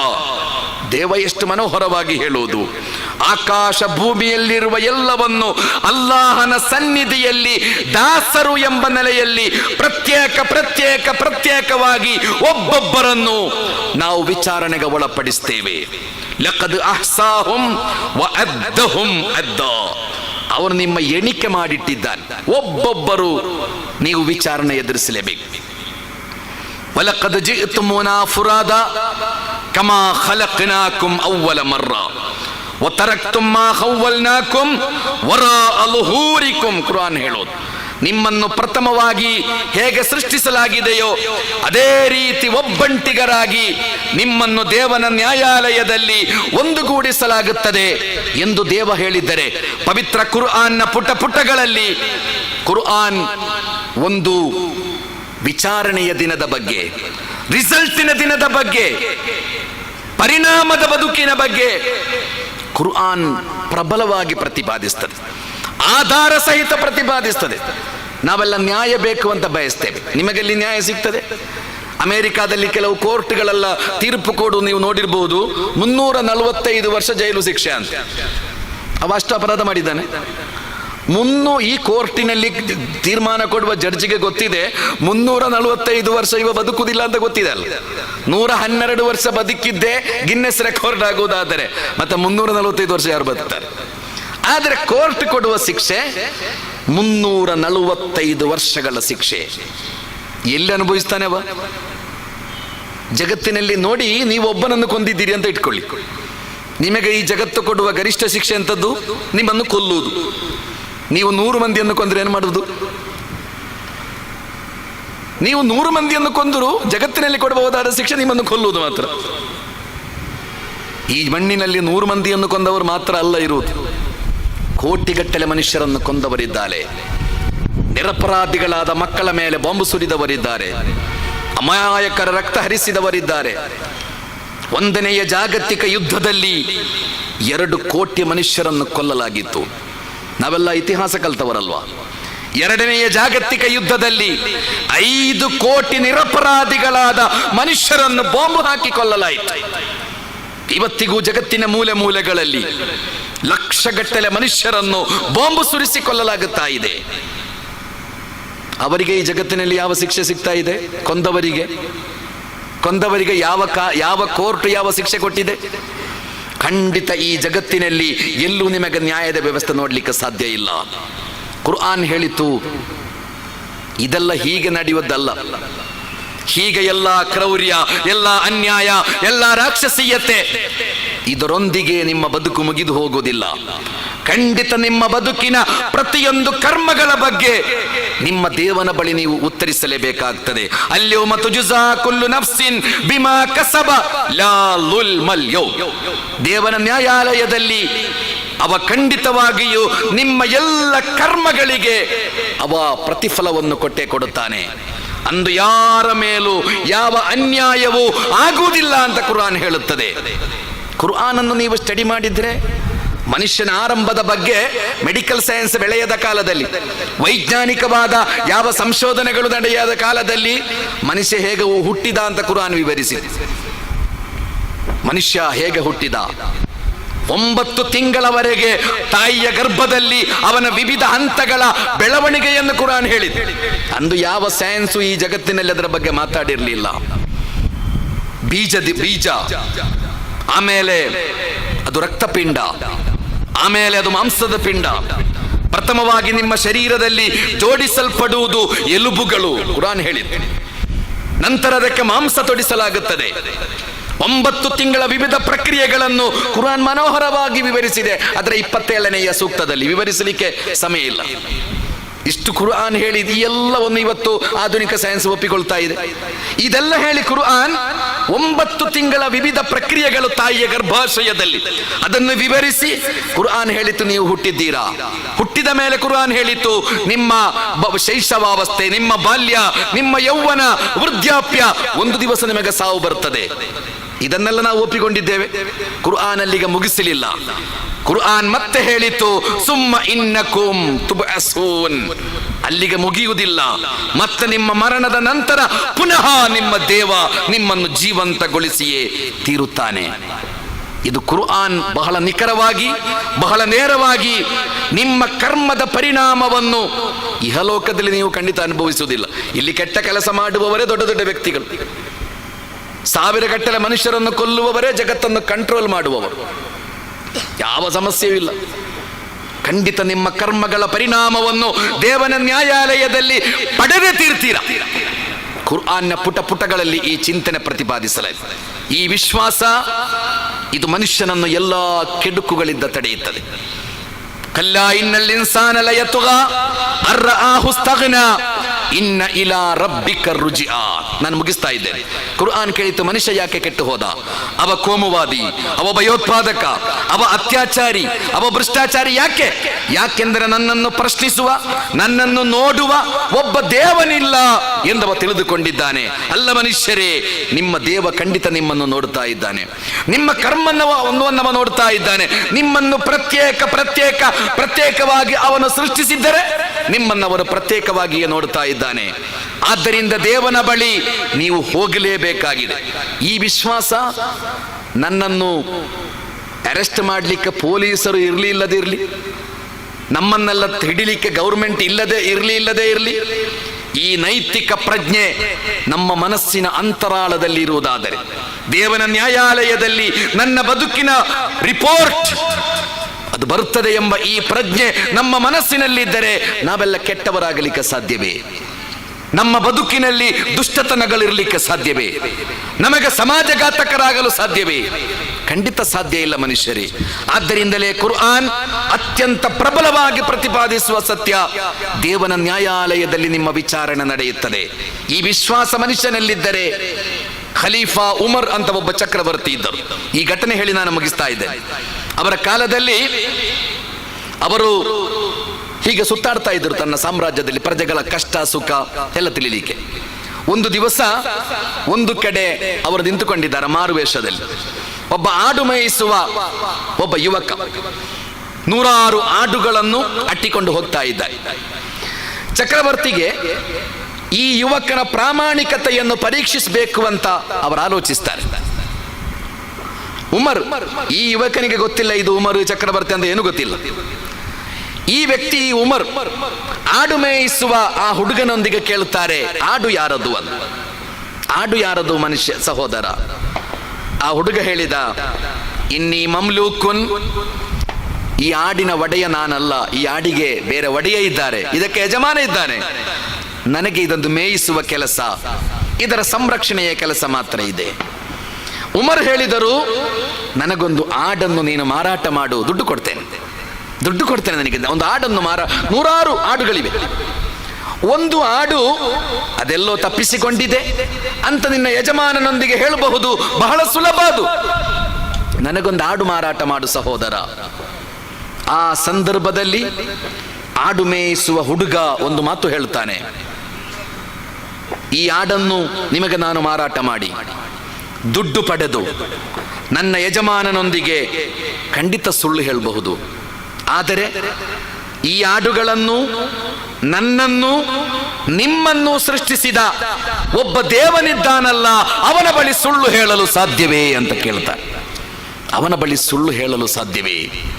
ಉಮರ್ ಅತ್ತು ಬಿಡುತ್ತಾರೆ. ಸಾಮ್ರಾಜ್ಯದ ಚಕ್ರವರ್ತಿಯ ಕಣ್ಣಿನಿಂದ ಕಣ್ಣೀರು ಧಾರಾಕಾರವಾಗಿ ಹರಿಯುತ್ತದೆ. ಎಷ್ಟು ಪ್ರಾಮಾಣಿಕರಾದ ಮನುಷ್ಯರು ಸಮಾಜದಲ್ಲಿದ್ದಾರೆ. ಈ ದೇವ ವಿಶ್ವಾಸ ನಮ್ಮಲ್ಲಿರುವುದಾದರೆ, ಈ ದೈವಿಕ ಪ್ರಜ್ಞೆ ನಮ್ಮಲ್ಲಿರುವುದಾದರೆ ಖಂಡಿತ ನಾವೆಲ್ಲ ಒಳ್ಳೆಯವರಾಗ್ತೇವೆ, ನಾವೆಲ್ಲ ಮನುಷ್ಯ ಪ್ರೇಮಿಗಳಾಗ್ತೇವೆ, ನಾವೆಲ್ಲ ಪ್ರತಿಯೊಬ್ಬರನ್ನು ಪ್ರಾಮಾಣಿಕವಾಗಿ ಪ್ರೀತಿಸುವ, ಗೌರವಿಸುವ ವ್ಯಕ್ತಿಗಳಾಗುತ್ತೇವೆ. ಆದ್ದರಿಂದ ದೇವನನ್ನು ಕಂಡುಕೊಳ್ಳುವ ಕೆಲಸ, ನನ್ನ ದೇವ ಯಾರು ಎಂದು ಹುಡುಕುವ ಕೆಲಸ, ದೇವನನ್ನು ಹೇಗೆ ಬದುಕಬೇಕೆಂದು ನನಗೆ ಕಲಿಸಿಕೊಟ್ಟಿದ್ದಾನೆ ಎಂಬುದನ್ನು ತಿಳಿಯುವ ತೀವ್ರವಾದ ಪ್ರಯತ್ನ, ಒಳ್ಳೆಯವರಾಗಿ ಮನುಷ್ಯತ್ವದೊಂದಿಗೆ ಬದುಕುವ ಪ್ರಯತ್ನ, ಇದು ನಮ್ಮ ಅಜೆಂಡಾ ಆಗಬೇಕು. ಕೊನೆಯದಾಗಿ ಒಬ್ಬರು ಕವಿ ಹೇಳಿದ ಒಂದು ಕವನ ಹೇಳಿ ನಾನು ಮುಗಿಸ್ತಾ ಇದ್ದೆ. ಒಬ್ಬ ಕವಿ ಬಹಳ ಮಾರ್ಮಿಕವಾಗಿ ಒಂದು ಕವನ ಹೇಳಿದ್ರು. ವಲದತ್ತಕ ಉಮ್ಮುಖ ಇದು ಸ್ವಾಮೀಜಿಯವರು ಹೇಳಿದಷ್ಟು ರಾಗ ಏನು ನನಗೆ ಬರುವುದಿಲ್ಲ, ಆದರೂ ಅರಬಿಯಲ್ಲಿದೆ ಈ ಕವನ. ವಲದತ್ತಕ ಉಮ್ಮುಖ ಯಬ್ನ ಆದಮ ಬಾಕಿಯ ವನ್ನಾಸು ಹೌಲಕ ಯಲ್ಹಕೂನ ಸುರೂರ ಫಜ್ಹದ್ ಲಿನಫ್ಸಿಕ ಅನ್ ತಕೂನ ಇದಾ ಬಕೌ ಫಿ ಹಾಲಿ ಮೌತಿಕ ಲಾಹಿಕನ್ ಮಸುರೂರ ಅಂತ ಹೇಳಿದ್ರು ಒಬ್ಬ ಕವಿ. ಒಂದು ದಿವಸ ನೀವೆಲ್ಲ ಈ ಜಗತ್ತಿಗೆ ಹುಟ್ಟಿ ಬರುವಾಗ ನೀವೆಲ್ಲ ಅಳುತ್ತಾ ಬಂದದ್ದು, ನಾವೆಲ್ಲ ಹುಟ್ಟುವಾಗ ಅಳುತ್ತಾ ಬಂದದ್ದು. ಅಂದು ನಿಮ್ಮ ತಂದೆ, ನಿಮ್ಮ ತಾಯಿ, ನಿಮ್ಮ ಬಂಧು ಮಿತ್ರಾದಿಗಳು ಅವರೆಲ್ಲ ನಗು ನಗುತ್ತಾ ಸಂಭ್ರಮಿಸ್ತಾ ಇದ್ರು. ಎಲ್ಲರೂ ಸಂಭ್ರಮಿಸುವಾಗ, ಎಲ್ಲರೂ ನಗುವಾಗ, ಎಲ್ಲರೂ ಸಂತೋಷ. ಯಾಕಂದ್ರೆ ಒಂದು ಮಗು ಹುಟ್ಟುತ್ತಾ ಇದೆ, ಸಂಭ್ರಮ, ಸಂತೋಷ. ಎಲ್ಲರೂ ನಗುವಾಗ ನಾವೆಲ್ಲ ಹುಟ್ಟಿದ್ದು ಮಾತ್ರ ಅಳುತ್ತಾ ಬಂದದ್ದು ಈ ಭೂಮಿಗೆ. ಇನ್ನು ನಾಳೆ ಒಂದು ದಿವಸ, ಅದು ನಿಮ್ಮ ಮರಣದ ದಿನ, ನಿಮ್ಮ ಮರಣದ ದಿನ. ಅಂದು ನಿಮ್ಮ ಮಕ್ಕಳು, ನಿಮ್ಮ ಪತ್ನಿ, ನಿಮ್ಮ ಕುಟುಂಬ ನಿಮ್ಮ ಸುತ್ತಲೂ ನಿಂತುಕೊಂಡು ಕಣ್ಣೀರು ಹರಿಸ್ತಾ ಇರುತ್ತಾರೆ. ದುಃಖದಿಂದ, ಅಸಹಾಯಕತೆಯಿಂದ ಅವರು ಕಣ್ಣೀರು ಹರಿಸ್ತಾ ಇರ್ತಾರೆ. ಹಾಗೆ ಎಲ್ಲರೂ ಅಳುವಾಗ, ಎಲ್ಲರೂ ಕಣ್ಣೀರು ಹರಿಸುವಾಗ ನೀವು ನಗು ನಗುತ್ತಾ ಈ ಜಗತ್ತನ್ನು ಬಿಟ್ಟು ಹೋಗಬೇಕು ಅಂತ ಒಬ್ಬ ಕವಿ ಹೇಳಿದ್ರು. ಬಹಳ ಮಾರ್ಮಿಕವಾದ ಚಿಂತನೆ ಅದು. ಎಲ್ಲರೂ ಅಳುವಾಗ, ಎಲ್ಲರೂ ಸಂತೋಷ ಪಡುವಾಗ, ಸಂಭ್ರಮಿಸುವಾಗ ನೀವು ಅಳುತ್ತಾ ಈ ಜಗತ್ತಿಗೆ ಬಂದಿದ್ದೀರಾ. ನಾಳೆ ಈ ಜಗತ್ತನ್ನು ಬಿಟ್ಟು ನೀವು ಹೋಗುವಾಗ ಎಲ್ಲರೂ ಅಳುತ್ತಾ ಇರ್ತಾರೆ, ನಿಮ್ಮ ಬಂಧು ಮಿತ್ರಾದಿಗಳು. ಆದರೆ ನೀವು ನಗು ನಗುತ್ತಾ ಈ ಜಗತ್ತನ್ನು ಬಿಟ್ಟು ಹೋಗಲು ನಿಮಗೆ ಸಾಧ್ಯವೋ? ನೀವು ಸೌಭಾಗ್ಯಶಾಲಿಗಳು. ಅದಕ್ಕೆ ಅದಷ್ಟು ಸುಲಭ ಅಲ್ಲ. ಜಗತ್ತನ್ನು ಬಿಟ್ಟು ಹೋಗುವಾಗ ನಗು ನಗುತ್ತಾ ಬಿಟ್ಟು ಹೋಗುವುದು ಅದಷ್ಟು ಸುಲಭ ಅಲ್ಲ. ಅದು ಸಾಧ್ಯವಾಗಬೇಕಾದರೆ ನೀವು ನಿಮ್ಮ ದೇವನನ್ನು ಗುರುತಿಸಬೇಕು, ನಿಮ್ಮ ಬದುಕಿನ ವಾಸ್ತವಿಕತೆಗಳನ್ನು ಗುರುತಿಸಬೇಕು. ಯಾರಿಗೂ ಅನ್ಯಾಯ ಮಾಡದ, ಯಾರಿಗೂ ಮೋಸ ಮಾಡದ, ಯಾರನ್ನೂ ಕೀಳಾಗಿ ಕಾಣದ, ಎಲ್ಲ ಮನುಷ್ಯರನ್ನು ಮನುಷ್ಯರು ಎಂಬ ನೆಲೆಯಲ್ಲಿ ಪ್ರೀತಿಸುವ, ಈ ಸಮಾಜಕ್ಕೆ ಸಮಸ್ಯೆಗಳಾಗದೆ ಈ ಸಮಾಜಕ್ಕೆ ಪರಿಹಾರಗಳಾಗುವ ವ್ಯಕ್ತಿಗಳಾಗಿ ಬದುಕಲಿಕ್ಕೆ ನಿಮಗೆ ಸಾಧ್ಯವೋ? ನಗು ನಗುತ್ತಾ ಈ ಜಗತ್ತನ್ನು ಬಿಟ್ಟು ಹೋಗಲಿಕ್ಕೆ ಸಾಧ್ಯ. ಆ ಸೌಭಾಗ್ಯಶಾಲಿಗಳಲ್ಲಿ ದೇವನು ನಮ್ಮೆಲ್ಲರನ್ನು ಸೇರಿಸಲಿ ಎಂಬ ಪ್ರಾರ್ಥನೆಯೊಂದಿಗೆ ಇಲ್ಲಿಯ ತನಕ ಬಹಳ ಗಂಭೀರವಾಗಿ ಈ ಪ್ರವಚನವನ್ನು ಆಲಿಸಿದ ನಿಮಗೆಲ್ಲರಿಗೂ ಕೃತಜ್ಞತೆಗಳನ್ನು ಹೇಳಿ, ಬಹಳ ಮುಖ್ಯವಾಗಿ ಗೌರವಾನ್ವಿತ ಸ್ವಾಮೀಜಿಯವರು ಈ ಸಮಯದ ತನಕ ಅವರು ಕುಳಿತುಕೊಂಡಿದ್ದಾರೆ. ಅದೇ ರೀತಿ ವೇದಿಕೆಯಲ್ಲಿರುವ ಅತ್ಯಂತ ಆದರಣೀಯ ಅತಿಥಿಗಳು ಅವರೆಲ್ಲರಿಗೆ ಕೃತಜ್ಞತೆಗಳನ್ನು ಹೇಳಿ, ಪವಿತ್ರ ಕುರ್ಆನಿನ ಕೆಲವು ಸೂಕ್ತಗಳನ್ನು ಮಾತ್ರ ಕಳೆದ 2 ದಿನದಲ್ಲಿ ನಿಮ್ಮ ಎದುರಿನಲ್ಲಿಟ್ಟಿದ್ದೇನೆ. ಇಂತಹ 6,000ಕ್ಕೆ ಮಿಗಿಲಾದ ಮನುಷ್ಯನ ಬದುಕನ್ನು ವಿವರಿಸುವ ಸೂಕ್ತಗಳು ಈ ಗ್ರಂಥದಲ್ಲಿವೆ. ಇದರ ಕನ್ನಡ ಅಧ್ಯಯನ ನಮ್ಮ ಪುಸ್ತಕಾಲಯದಲ್ಲಿದೆ. ನೀವೆಲ್ಲ ಇದರ ಪ್ರಯೋಜನ ಪಡೆಯಬೇಕು ಎಂಬ ಪ್ರಾಮಾಣಿಕವಾದ ವಿನಂತಿಯೊಂದಿಗೆ ಮಾತುಗಳನ್ನು ಮುಗಿಸ್ತಾ ಇದ್ದೇನೆ. ವಾಖಿರು ದಅವಾನಾ ಅನಿಲ್ ಹಮ್ದುಲಿಲ್ಲಾಹಿ ರಬ್ಬಿಲ್ ಆಲಮೀನ್. ಅಸ್ಸಲಾಮು ಅಲೈಕುಂ. ನಿಮ್ಮೆಲ್ಲರ ಮೇಲೆ ದೇವನ ಶಾಂತಿ ಮತ್ತು ಕರುಣೆ ಇರಲಿ. ನಮ್ಮ ಇಂದಿನ ಈ ಕಾರ್ಯಕ್ರಮ ಕನ್ನಡ ಪ್ರವಚನವನ್ನು, ಸಾರ್ವಜನಿಕ ಕುರಾನ್ ಪ್ರವಚನವನ್ನು ನಡೆಸಿಕೊಟ್ಟಂತಹ, ಬಹಳ ಮನಮುಟ್ಟುವ ರೀತಿಯಲ್ಲಿ ಮನೋಜ್ಞವಾಗಿ ನಡೆಸಿಕೊಟ್ಟಂತಹ ಜನಾಬ್ ಮೊಹಮ್ಮದ್ ಕುಂಜಿ ವ್ಯವಸ್ಥಾಪಕರು, ಶಾಂತಿ ಪ್ರಕಾಶನ, ಇವರಿಗೆ ಹೃತ್ಪೂರ್ವಕ ಧನ್ಯವಾದಗಳು. ನಮ್ಮ ಇಂದಿನ ಈ ಕಾರ್ಯಕ್ರಮದ ಮುಖ್ಯ ಅತಿಥಿಗಳಾಗಿ ಆಗಮಿಸಿ ಬಹಳ ಮಾರ್ಮಿಕವಾದ, ಬಹಳ ಉಪಯುಕ್ತವಾದ ಸಲಹೆಗಳನ್ನು, ಸಂದೇಶವನ್ನು ನೀಡಿದ ನಮ್ಮ ಗೌರವಾನ್ವಿತ ಸ್ವಾಮೀಜಿಯವರಿಗೆ ಜಮಾತೆ ಇಸ್ಲಾಮಿ ಹಿಂದ್ ರಾಜ್ಯ ಕಾರ್ಯದರ್ಶಿಯಾದ ಜನಾಬ್ MP ಬಶೀರ್ ಸಾಹಬ್ರು, ಅದೇ ರೀತಿ ಜಮಾತೆ ಇಸ್ಲಾಮಿ ಕೋಲಾರ ಸ್ಥಾನೀಯ ಅಧ್ಯಕ್ಷರಾದ ಜನಾಬ್ ಮೊಹಮ್ಮದ್ ಅಲಿ ಸಾಹಬ್ರು ಸನ್ಮಾನಿಸಬೇಕಾಗಿ, ಶಾಲು ಹೊದಿಸಿ ಸನ್ಮಾನಿಸಬೇಕಾಗಿ ಬಹಳ ಪ್ರೀತಿಪೂರ್ವಕವಾಗಿ ಕೇಳಿಕೊಳ್ತಾ ಇದ್ದೇನೆ. ಜನಾಬ್ MP ಬಶೀರ್ ಸಾಹಬ್ರು ಜಮಾತೆ ಇಸ್ಲಾಮಿ ರಾಜ್ಯ ಕಾರ್ಯದರ್ಶಿಗಳು ಮತ್ತು ಜನಾಬ್ ಮೊಹಮ್ಮದ್ ಅಲಿ ಸಾಹಬ್ರು ಜಮಾತೆ ಇಸ್ಲಾಮಿ ಹಿಂದ್ ಸ್ಥಾನೀಯ ಅಧ್ಯಕ್ಷರು. ಧನ್ಯವಾದಗಳು ಸ್ವಾಮೀಜಿಯವರೇ. ಅದೇ ರೀತಿ ಇಂದಿನ ಈ ಕಾರ್ಯಕ್ರಮದ ಇನ್ನೋರ್ವ ಮುಖ್ಯ ಅತಿಥಿಗಳಾದಂತಹ ನಮ್ಮೆಲ್ಲರ ನೆಚ್ಚಿನ ಗೌರವಾನ್ವಿತ ಧರ್ಮಗುರುಗಳು, ಕ್ರೈಸ್ತ ಧರ್ಮಗುರುಗಳಾದಂತಹ ಕ್ರಿಸ್ಟೋಫರ್ ಪ್ಯಾಸ್ಟರ್ ಮತ್ತು ಡಿಸ್ಟ್ರಿಕ್ಟ್ ಸೂಪರಿಂಟೆಂಡೆಂಟ್ ಮೆಥೋಡಿಸ್ಟ್ ಚರ್ಚ್ ಇವರನ್ನು, ಜಮಾತೆ ಇಸ್ಲಾಮಿ ಹಿಂದ್ ಜಿಲ್ಲಾ ಸಂಚಾಲಕರಾದಂತಹ ರೂಹುಲ್ಲಾ, ಅದೇ ರೀತಿ ಸಾರ್ವಜನಿಕ ಕುರಾನ್ ಪ್ರವಚನದ ಸಂಚಾಲಕರಾದಂತಹ ಮುಬಾರಕ್ ಬಾಗ್ಮಾಂಡ್ರವರು ಸನ್ಮಾನಿಸಬೇಕಾಗಿ ಬಹಳ ಪ್ರೀತಿಪೂರ್ವಕವಾಗಿ ಅವರನ್ನು ಕೇಳಿಕೊಳ್ತಾ ಇದ್ದೇನೆ. ಧನ್ಯವಾದಗಳು ಗೌರವಾನ್ವಿತ ಕ್ರಿಸ್ಟೋಫರ್ ಅವರಿಗೆ. ನಮ್ಮ ಸಹೋದರಿಯಲ್ಲಿ ಒಂದು ವಿನಂತಿ ಏನೆಂದರೆ, ನಮ್ಮ ಕುರಾನ್ ಪ್ರವಚನದ ಸಿಡಿಗಳು ಯಾರಿಗಾದರೂ ಬೇಕಿದ್ದರೆ ಅವರು ತಮ್ಮ ಹೆಸರು, ವಿಳಾಸ ಮತ್ತು ಮೊಬೈಲ್ ನಂಬರನ್ನು ಪುಸ್ತಕಾಲಯದಲ್ಲಿ ನೀಡಬೇಕಾಗಿ ವಿನಂತಿ. ನಿಮ್ಮಲ್ಲಿ ಯಾರಿಗಾದರೂ ಸಂಶಯಗಳಿದ್ದರೆ ಅಥವಾ ಈ 2 ದಿನಗಳ ಕಾರ್ಯಕ್ರಮದ ಬಗ್ಗೆ ತಮ್ಮಲ್ಲಿ ಏನಾದರೂ ಅನಿಸಿಕೆಗಳಿದ್ದರೆ ನಮ್ಮ ಟೋಲ್ ಫ್ರೀ ನಂಬರ್ 180020000787ಗೆ ಶುಲ್ಕರಹಿತ ಕರೆಯನ್ನು ಮಾಡಬೇಕಾಗಿ ವಿನಂತಿ. ಇಂದಿನ ಈ ಕಾರ್ಯಕ್ರಮದ ಕೊನೆಯ ಅಂಗ ಧನ್ಯವಾದ ಸಮರ್ಪಣೆ. ಇಂದಿನ ಈ ಕಾರ್ಯಕ್ರಮಕ್ಕೆ ಆಗಮಿಸಿದಂತಹ ನಮ್ಮೆಲ್ಲರ ನೆಚ್ಚಿನ ಶ್ರೀ ಶ್ರೀ ಶ್ರೀ ಮಹಾದೇವ ಸ್ವಾಮೀಜಿ, ಬಸವ ಕಲ್ಯಾಣ ಮಠ ವಿಜಯಪುರ ಇವರಿಗೆ, ಅದೇ ರೀತಿ ಇಂದಿನ ಈ ಕಾರ್ಯಕ್ರಮದ ಅಧ್ಯಕ್ಷತೆಯನ್ನು ವಹಿಸಿದಂತಹ ಡಾಕ್ಟರ್ ಮೊಹಮ್ಮದ್ ಸಹಾದ್ ಬೆಲ್ಗಾಮಿ ಅವರಿಗೆ, ಅದೇ ರೀತಿ ನಮ್ಮ ಸಾರ್ವಜನಿಕ ಕುರಾನ್ ಪ್ರವಚನವನ್ನು 2 ದಿವಸಗಳಲ್ಲಿ ಬಹಳ ಮನೋಜ್ಞವಾಗಿ ನಡೆಸಿಕೊಂಡಂತಹ ಜನಾಬ್ ಮೊಹಮ್ಮದ್ ಕುಂಜಿ ಅವರಿಗೆ, ಕ್ರಿಸ್ಟೋಫರ್ ಸರ್ ಇವರಿಗೆ, ಪಾಸ್ಟರ್ ಮೆಥೋಡಿಸ್ಟ್ ಚರ್ಚ್ ಇವರಿಗೆ, ಶ್ರೀ BL ವೆಂಕಟೇಶ್ ಅಧ್ಯಕ್ಷರು ಆರ್ಯ ವೈಶ್ಯ ಮಂಡಳಿ ಕೋಲಾರ, ಶ್ರೀ JB ನಾಗರಾಜ್ ಜಿಲ್ಲಾ ಅಧ್ಯಕ್ಷರು ಕಾಸಪ್ಪ ಕೋಲಾರ, ಶ್ರೀ ಕಾರ್ತಿಕ ಕೃಷ್ಣಮೂರ್ತಿ ಅಧ್ಯಕ್ಷರು ಶಂಕರ ಮಠ. ಕೋಲಾರ ನಗರದಲ್ಲಿ ಅದ್ಭುತವಾದ ಕಾರ್ಯಕ್ರಮವನ್ನು ಮಾಡಿದ್ದಾರೆ. ಮೊಟ್ಟ ಮೊದಲನೇ ಕಾರ್ಯಕ್ರಮ ತುಂಬ ಯಶಸ್ವಿಯಾಯಿತು. ನಮ್ಮಂಥ ಅದೆಷ್ಟೋ ಯುವಕರಿಗೆ ಮತ್ತು ಆಲೋಚನಾ ಕ್ರಮಗಳನ್ನು ಹೊಂದಿರುವಂಥವ್ರಿಗೆ ನಮ್ಮ ಆಲೋಚನಾ ಕ್ರಮಗಳನ್ನು ವಿಸ್ತಾರ ಮಾಡಿಕೊಳ್ಳೋದಕ್ಕೆ ಸಾಧ್ಯವಾಯಿತು. ಖಂಡಿತವಾಗ್ಲೂ ಈ ಕಾರ್ಯಕ್ರಮ ಮನಸ್ಸುಗಳನ್ನು ಬೆಸೆಯುವಂಥ ಕಾರ್ಯಕ್ರಮ ಆಗಿದೆ. ಯಾರ್ಯಾರ ಮನಸ್ಸುಗಳಲ್ಲಿ ಅನುಮಾನಗಳಿತ್ತೋ ಅನುಮಾನಗಳನ್ನು ದೂರ ಮಾಡುವಂಥ ಕಾರ್ಯಕ್ರಮ ಆಗಿದೆ. ಎಲ್ಲ ಧರ್ಮಗಳು ಒಂದೇ ಅನ್ನುವಂಥ ಸಂದೇಶವನ್ನು ನಾವು ತಿಳ್ಕೊಂಡಿದ್ವಿ. ನಾವೆಲ್ಲರೂ ಒಂದೇ, ಜಾತಿ ಒಂದೇ, ಮತ ಒಂದೇ, ಕುಲ ಒಂದೇ, ನಾವೆಲ್ಲರೂ ಒಂದೇ. ನಮ್ಮ ಮನಸ್ಸುಗಳಲ್ಲಿರುವಂಥ ಅಡ್ಡಗೋಡೆಗಳನ್ನು ಕೆಡವೋಣ. ಇಂಥ ಒಂದು ವೇದಿಕೆಗಳ ಮೂಲಕ ಮನಸ್ಸುಗಳನ್ನು ಬೆಸೆಯೋಣ. ಪವಿತ್ರ ಕುರಾನ್ ಕನ್ನಡದಲ್ಲಿ ಪ್ರವಚನ ಮಾಡೋದ್ರಿಂದ ನಮ್ಮಂಥ ಎಷ್ಟೋ ಜನರಿಗೆ ಅದು ತುಂಬಾ ಅರ್ಥಪೂರ್ಣ ಅನಿಸಿದೆ. ಇಂಥ ಕಾರ್ಯಕ್ರಮಗಳನ್ನು ಎಲ್ಲ ಜಿಲ್ಲಾ ಕೇಂದ್ರಗಳಲ್ಲಿ, ಸಾಧ್ಯವಾದರೆ ರಾಜ್ಯದ ತಾಲೂಕು ಕೇಂದ್ರಗಳಲ್ಲಿ ಮಾಡಿದ್ರೆ ಖಂಡಿತವಾಗ್ಲೂ ಸಹ ಅನುಮಾನಗಳನ್ನು ದೂರ ಮಾಡಿಕೊಂಡು ಮನುಷ್ಯರಾಗಿ ಬದುಕೋದಕ್ಕೆ ಸಾಧ್ಯವಾಗುತ್ತೆ. ಈ ಕಾರ್ಯಕ್ರಮವನ್ನು ಆಯೋಜನೆ ಮಾಡಿದ ಎಲ್ಲ ಬಂಧುಗಳಿಗೆ ನಮ್ಮೆಲ್ಲರ ಪರವಾಗಿ ಅಭಿನಂದನೆಗಳನ್ನು ಸಲ್ಲಿಸೋಣ. ಅಧ್ಯಕ್ಷರು BL ವೆಂಕಟೇಶ್, 63 ವರ್ಷ ಆಗಿದೆ ನನಗೆ. ಈ 63 ವರ್ಷದಲ್ಲಿ ಇಷ್ಟೊಂದು ಬಹಳ ಚೆನ್ನಾಗಿ ನಡೆದ ಕಾರ್ಯಕ್ರಮವು ಇದೇ ನಾನು ಮೊದಲು ನೋಡುತ್ತಿರುವುದು.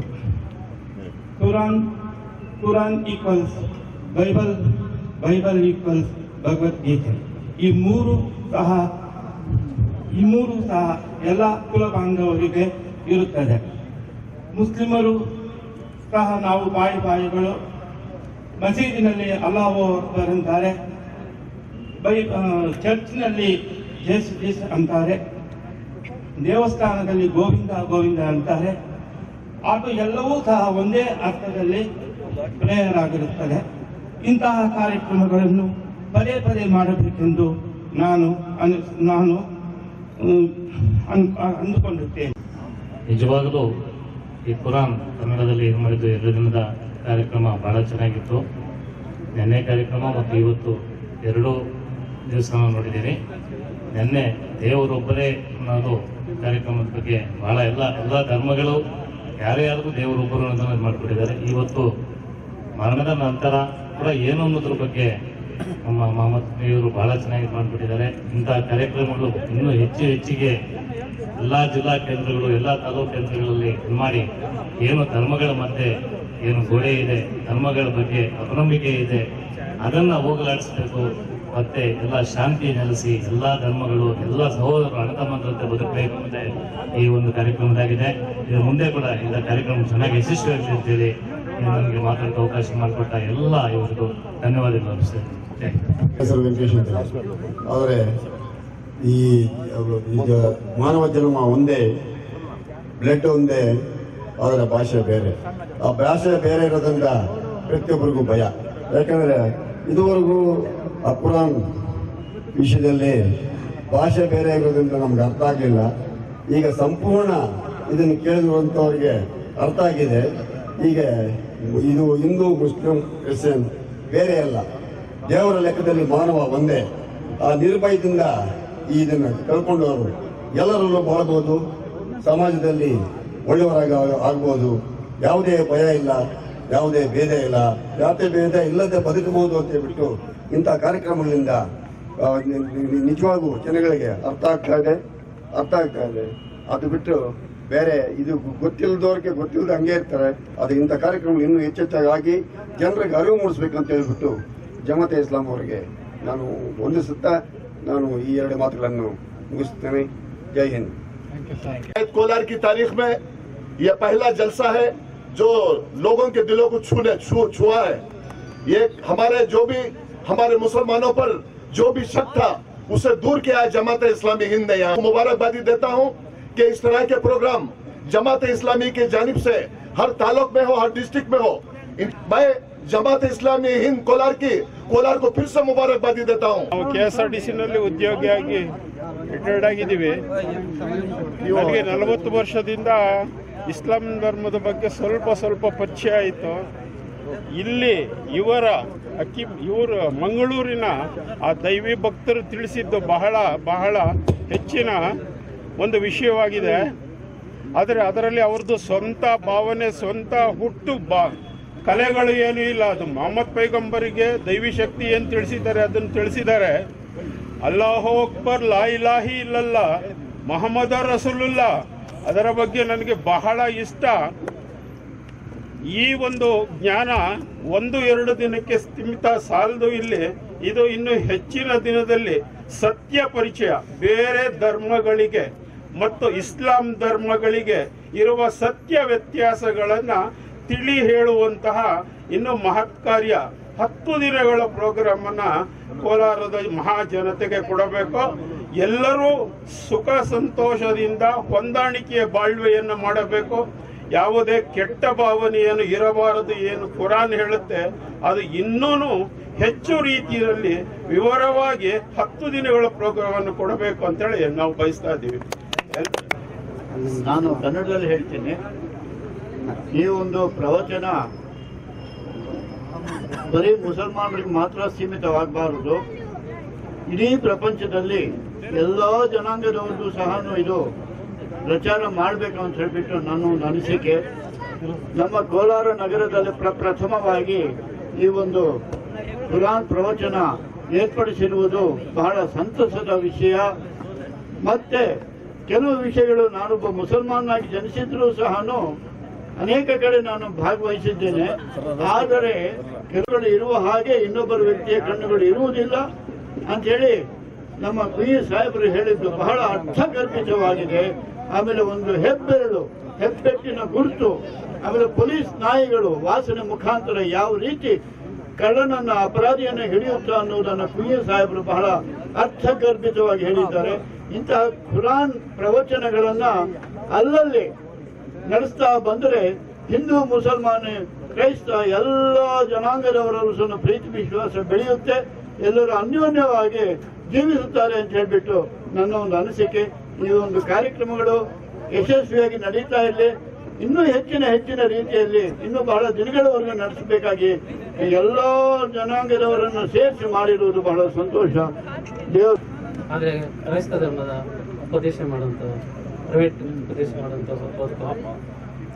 ಆದರೆ ಈಗ ನಾವು ನೋಡುವಾಗ ಇವತ್ತು ನಡೀತಾ ಇರುವಂಥ ಇಲ್ಲಿ ಒಂದು ಕಾರ್ಯ ಅನೇಕರಿಗೆ ಗೊತ್ತಿಲ್ಲ. ದೇವರೊಬ್ಬನೇ ಎಂಬುದಾಗಿ ಅನೇಕರು ತಪ್ಪು ಕಲ್ಪನೆ ಮಾಡ್ಕೊಂಡಿದ್ದಾರೆ. ಆ ದೇವರು ಈ ದೇವರು ಅಂತೇಳಿ. ನಿಜವಾಗ್ಲೂ ಎಲ್ಲಾ ಮನುಷ್ಯರಿಗೂ ದೇವರು ಒಬ್ಬನೇ. ಈ ಒಬ್ಬನೇ ಅಂತ ನಿಜವಾಗಿ ನಾವು ತಿಳ್ಕೊಳ್ಳೋದಾದ್ರೆ ನಮ್ಮೆಲ್ಲರಲ್ಲೂ ಒಂದೇ ಪ್ರೀತಿ, ವಿಶ್ವಾಸ, ಐಕ್ಯತೆಯನ್ನು ನಮ್ಮಲ್ಲಿ ಬೆಳೆಯುತ್ತದೆ. ಇಂಥ ಒಂದು ಕಾರ್ಯಕ್ರಮಗಳನ್ನು ಇನ್ನೂ ಹೆಚ್ಚಿನ ರೀತಿಯಲ್ಲಿ ನಮ್ಮ ಕರ್ನಾಟಕದಲ್ಲಿ ಹೆಚ್ಚಿನ ರೀತಿಯಲ್ಲಿ ಬೆಳೆದರೆ ನಿಜವಾಗಲೂ ಇದೊಂದು ಸಂತೋಷಕರವಾದದ್ದು. ಮುಂದಿನ ಪೀಳಿಗೆಗಳು ಒಳ್ಳೆ ಒಂದು ವಿಚಾರದಲ್ಲಿ ಬೆಳೀತಾರೆ. ಶಾಂತಿ ಸಮಾಧಾನವನ್ನು ಹೊಂದಿ ಎಲ್ಲರಲ್ಲಿಯೂ ಎಲ್ಲ ಧರ್ಮಗಳಲ್ಲಿಯೂ ಒಂದೇ ಮಾನವರು, ಎಲ್ಲ ಅಣ್ಣ ತಮ್ಮಂದವರು, ಅಕ್ಕ ತಂಗಿಯರನ್ನು ಭಾವನೆಯಲ್ಲಿ ಬೆಳೆಯಲಿಕ್ಕೆ ಸಾಧ್ಯವಾಗುತ್ತೆ. ನಿಜವಾಗ್ಲೂ ಇಂಥ ಒಂದು ಮೊದಲನೇ ಸತಿ ನಾನು ನೋಡ್ತಾ ಇರುವಂತ ಈ ಒಂದು ಪ್ರೋಗ್ರಾಮು ಒಂದೊಂದು ತಾಲೂಕುಗಳಲ್ಲಿ ಮತ್ತು ಕರ್ನಾಟಕದ ಎಲ್ಲಾ ಮೂಲೆಗಳಲ್ಲಿಯೂ ಇದೊಂದು ನಡೆಸೋದಾದ್ರೆ ನಿಜವಾದ ಒಂದು ಸಂತೋಷಕರವಾಗಿದೆ. ಹೆಚ್ಚಿನ ದಿವಸ ನಮ್ಮ ಕ್ರೈಸ್ತರ ನಮ್ಮ ಮುಸ್ಲಿಂ ಬಾಂಧವರು ನಡೆಸ್ತಿರುವಂತಹ ಕಾರ್ಯಕ್ರಮ ಬಹಳ ಅದ್ಭುತವಾಗಿದೆ. ಇನ್ನು ಮುಂದೆ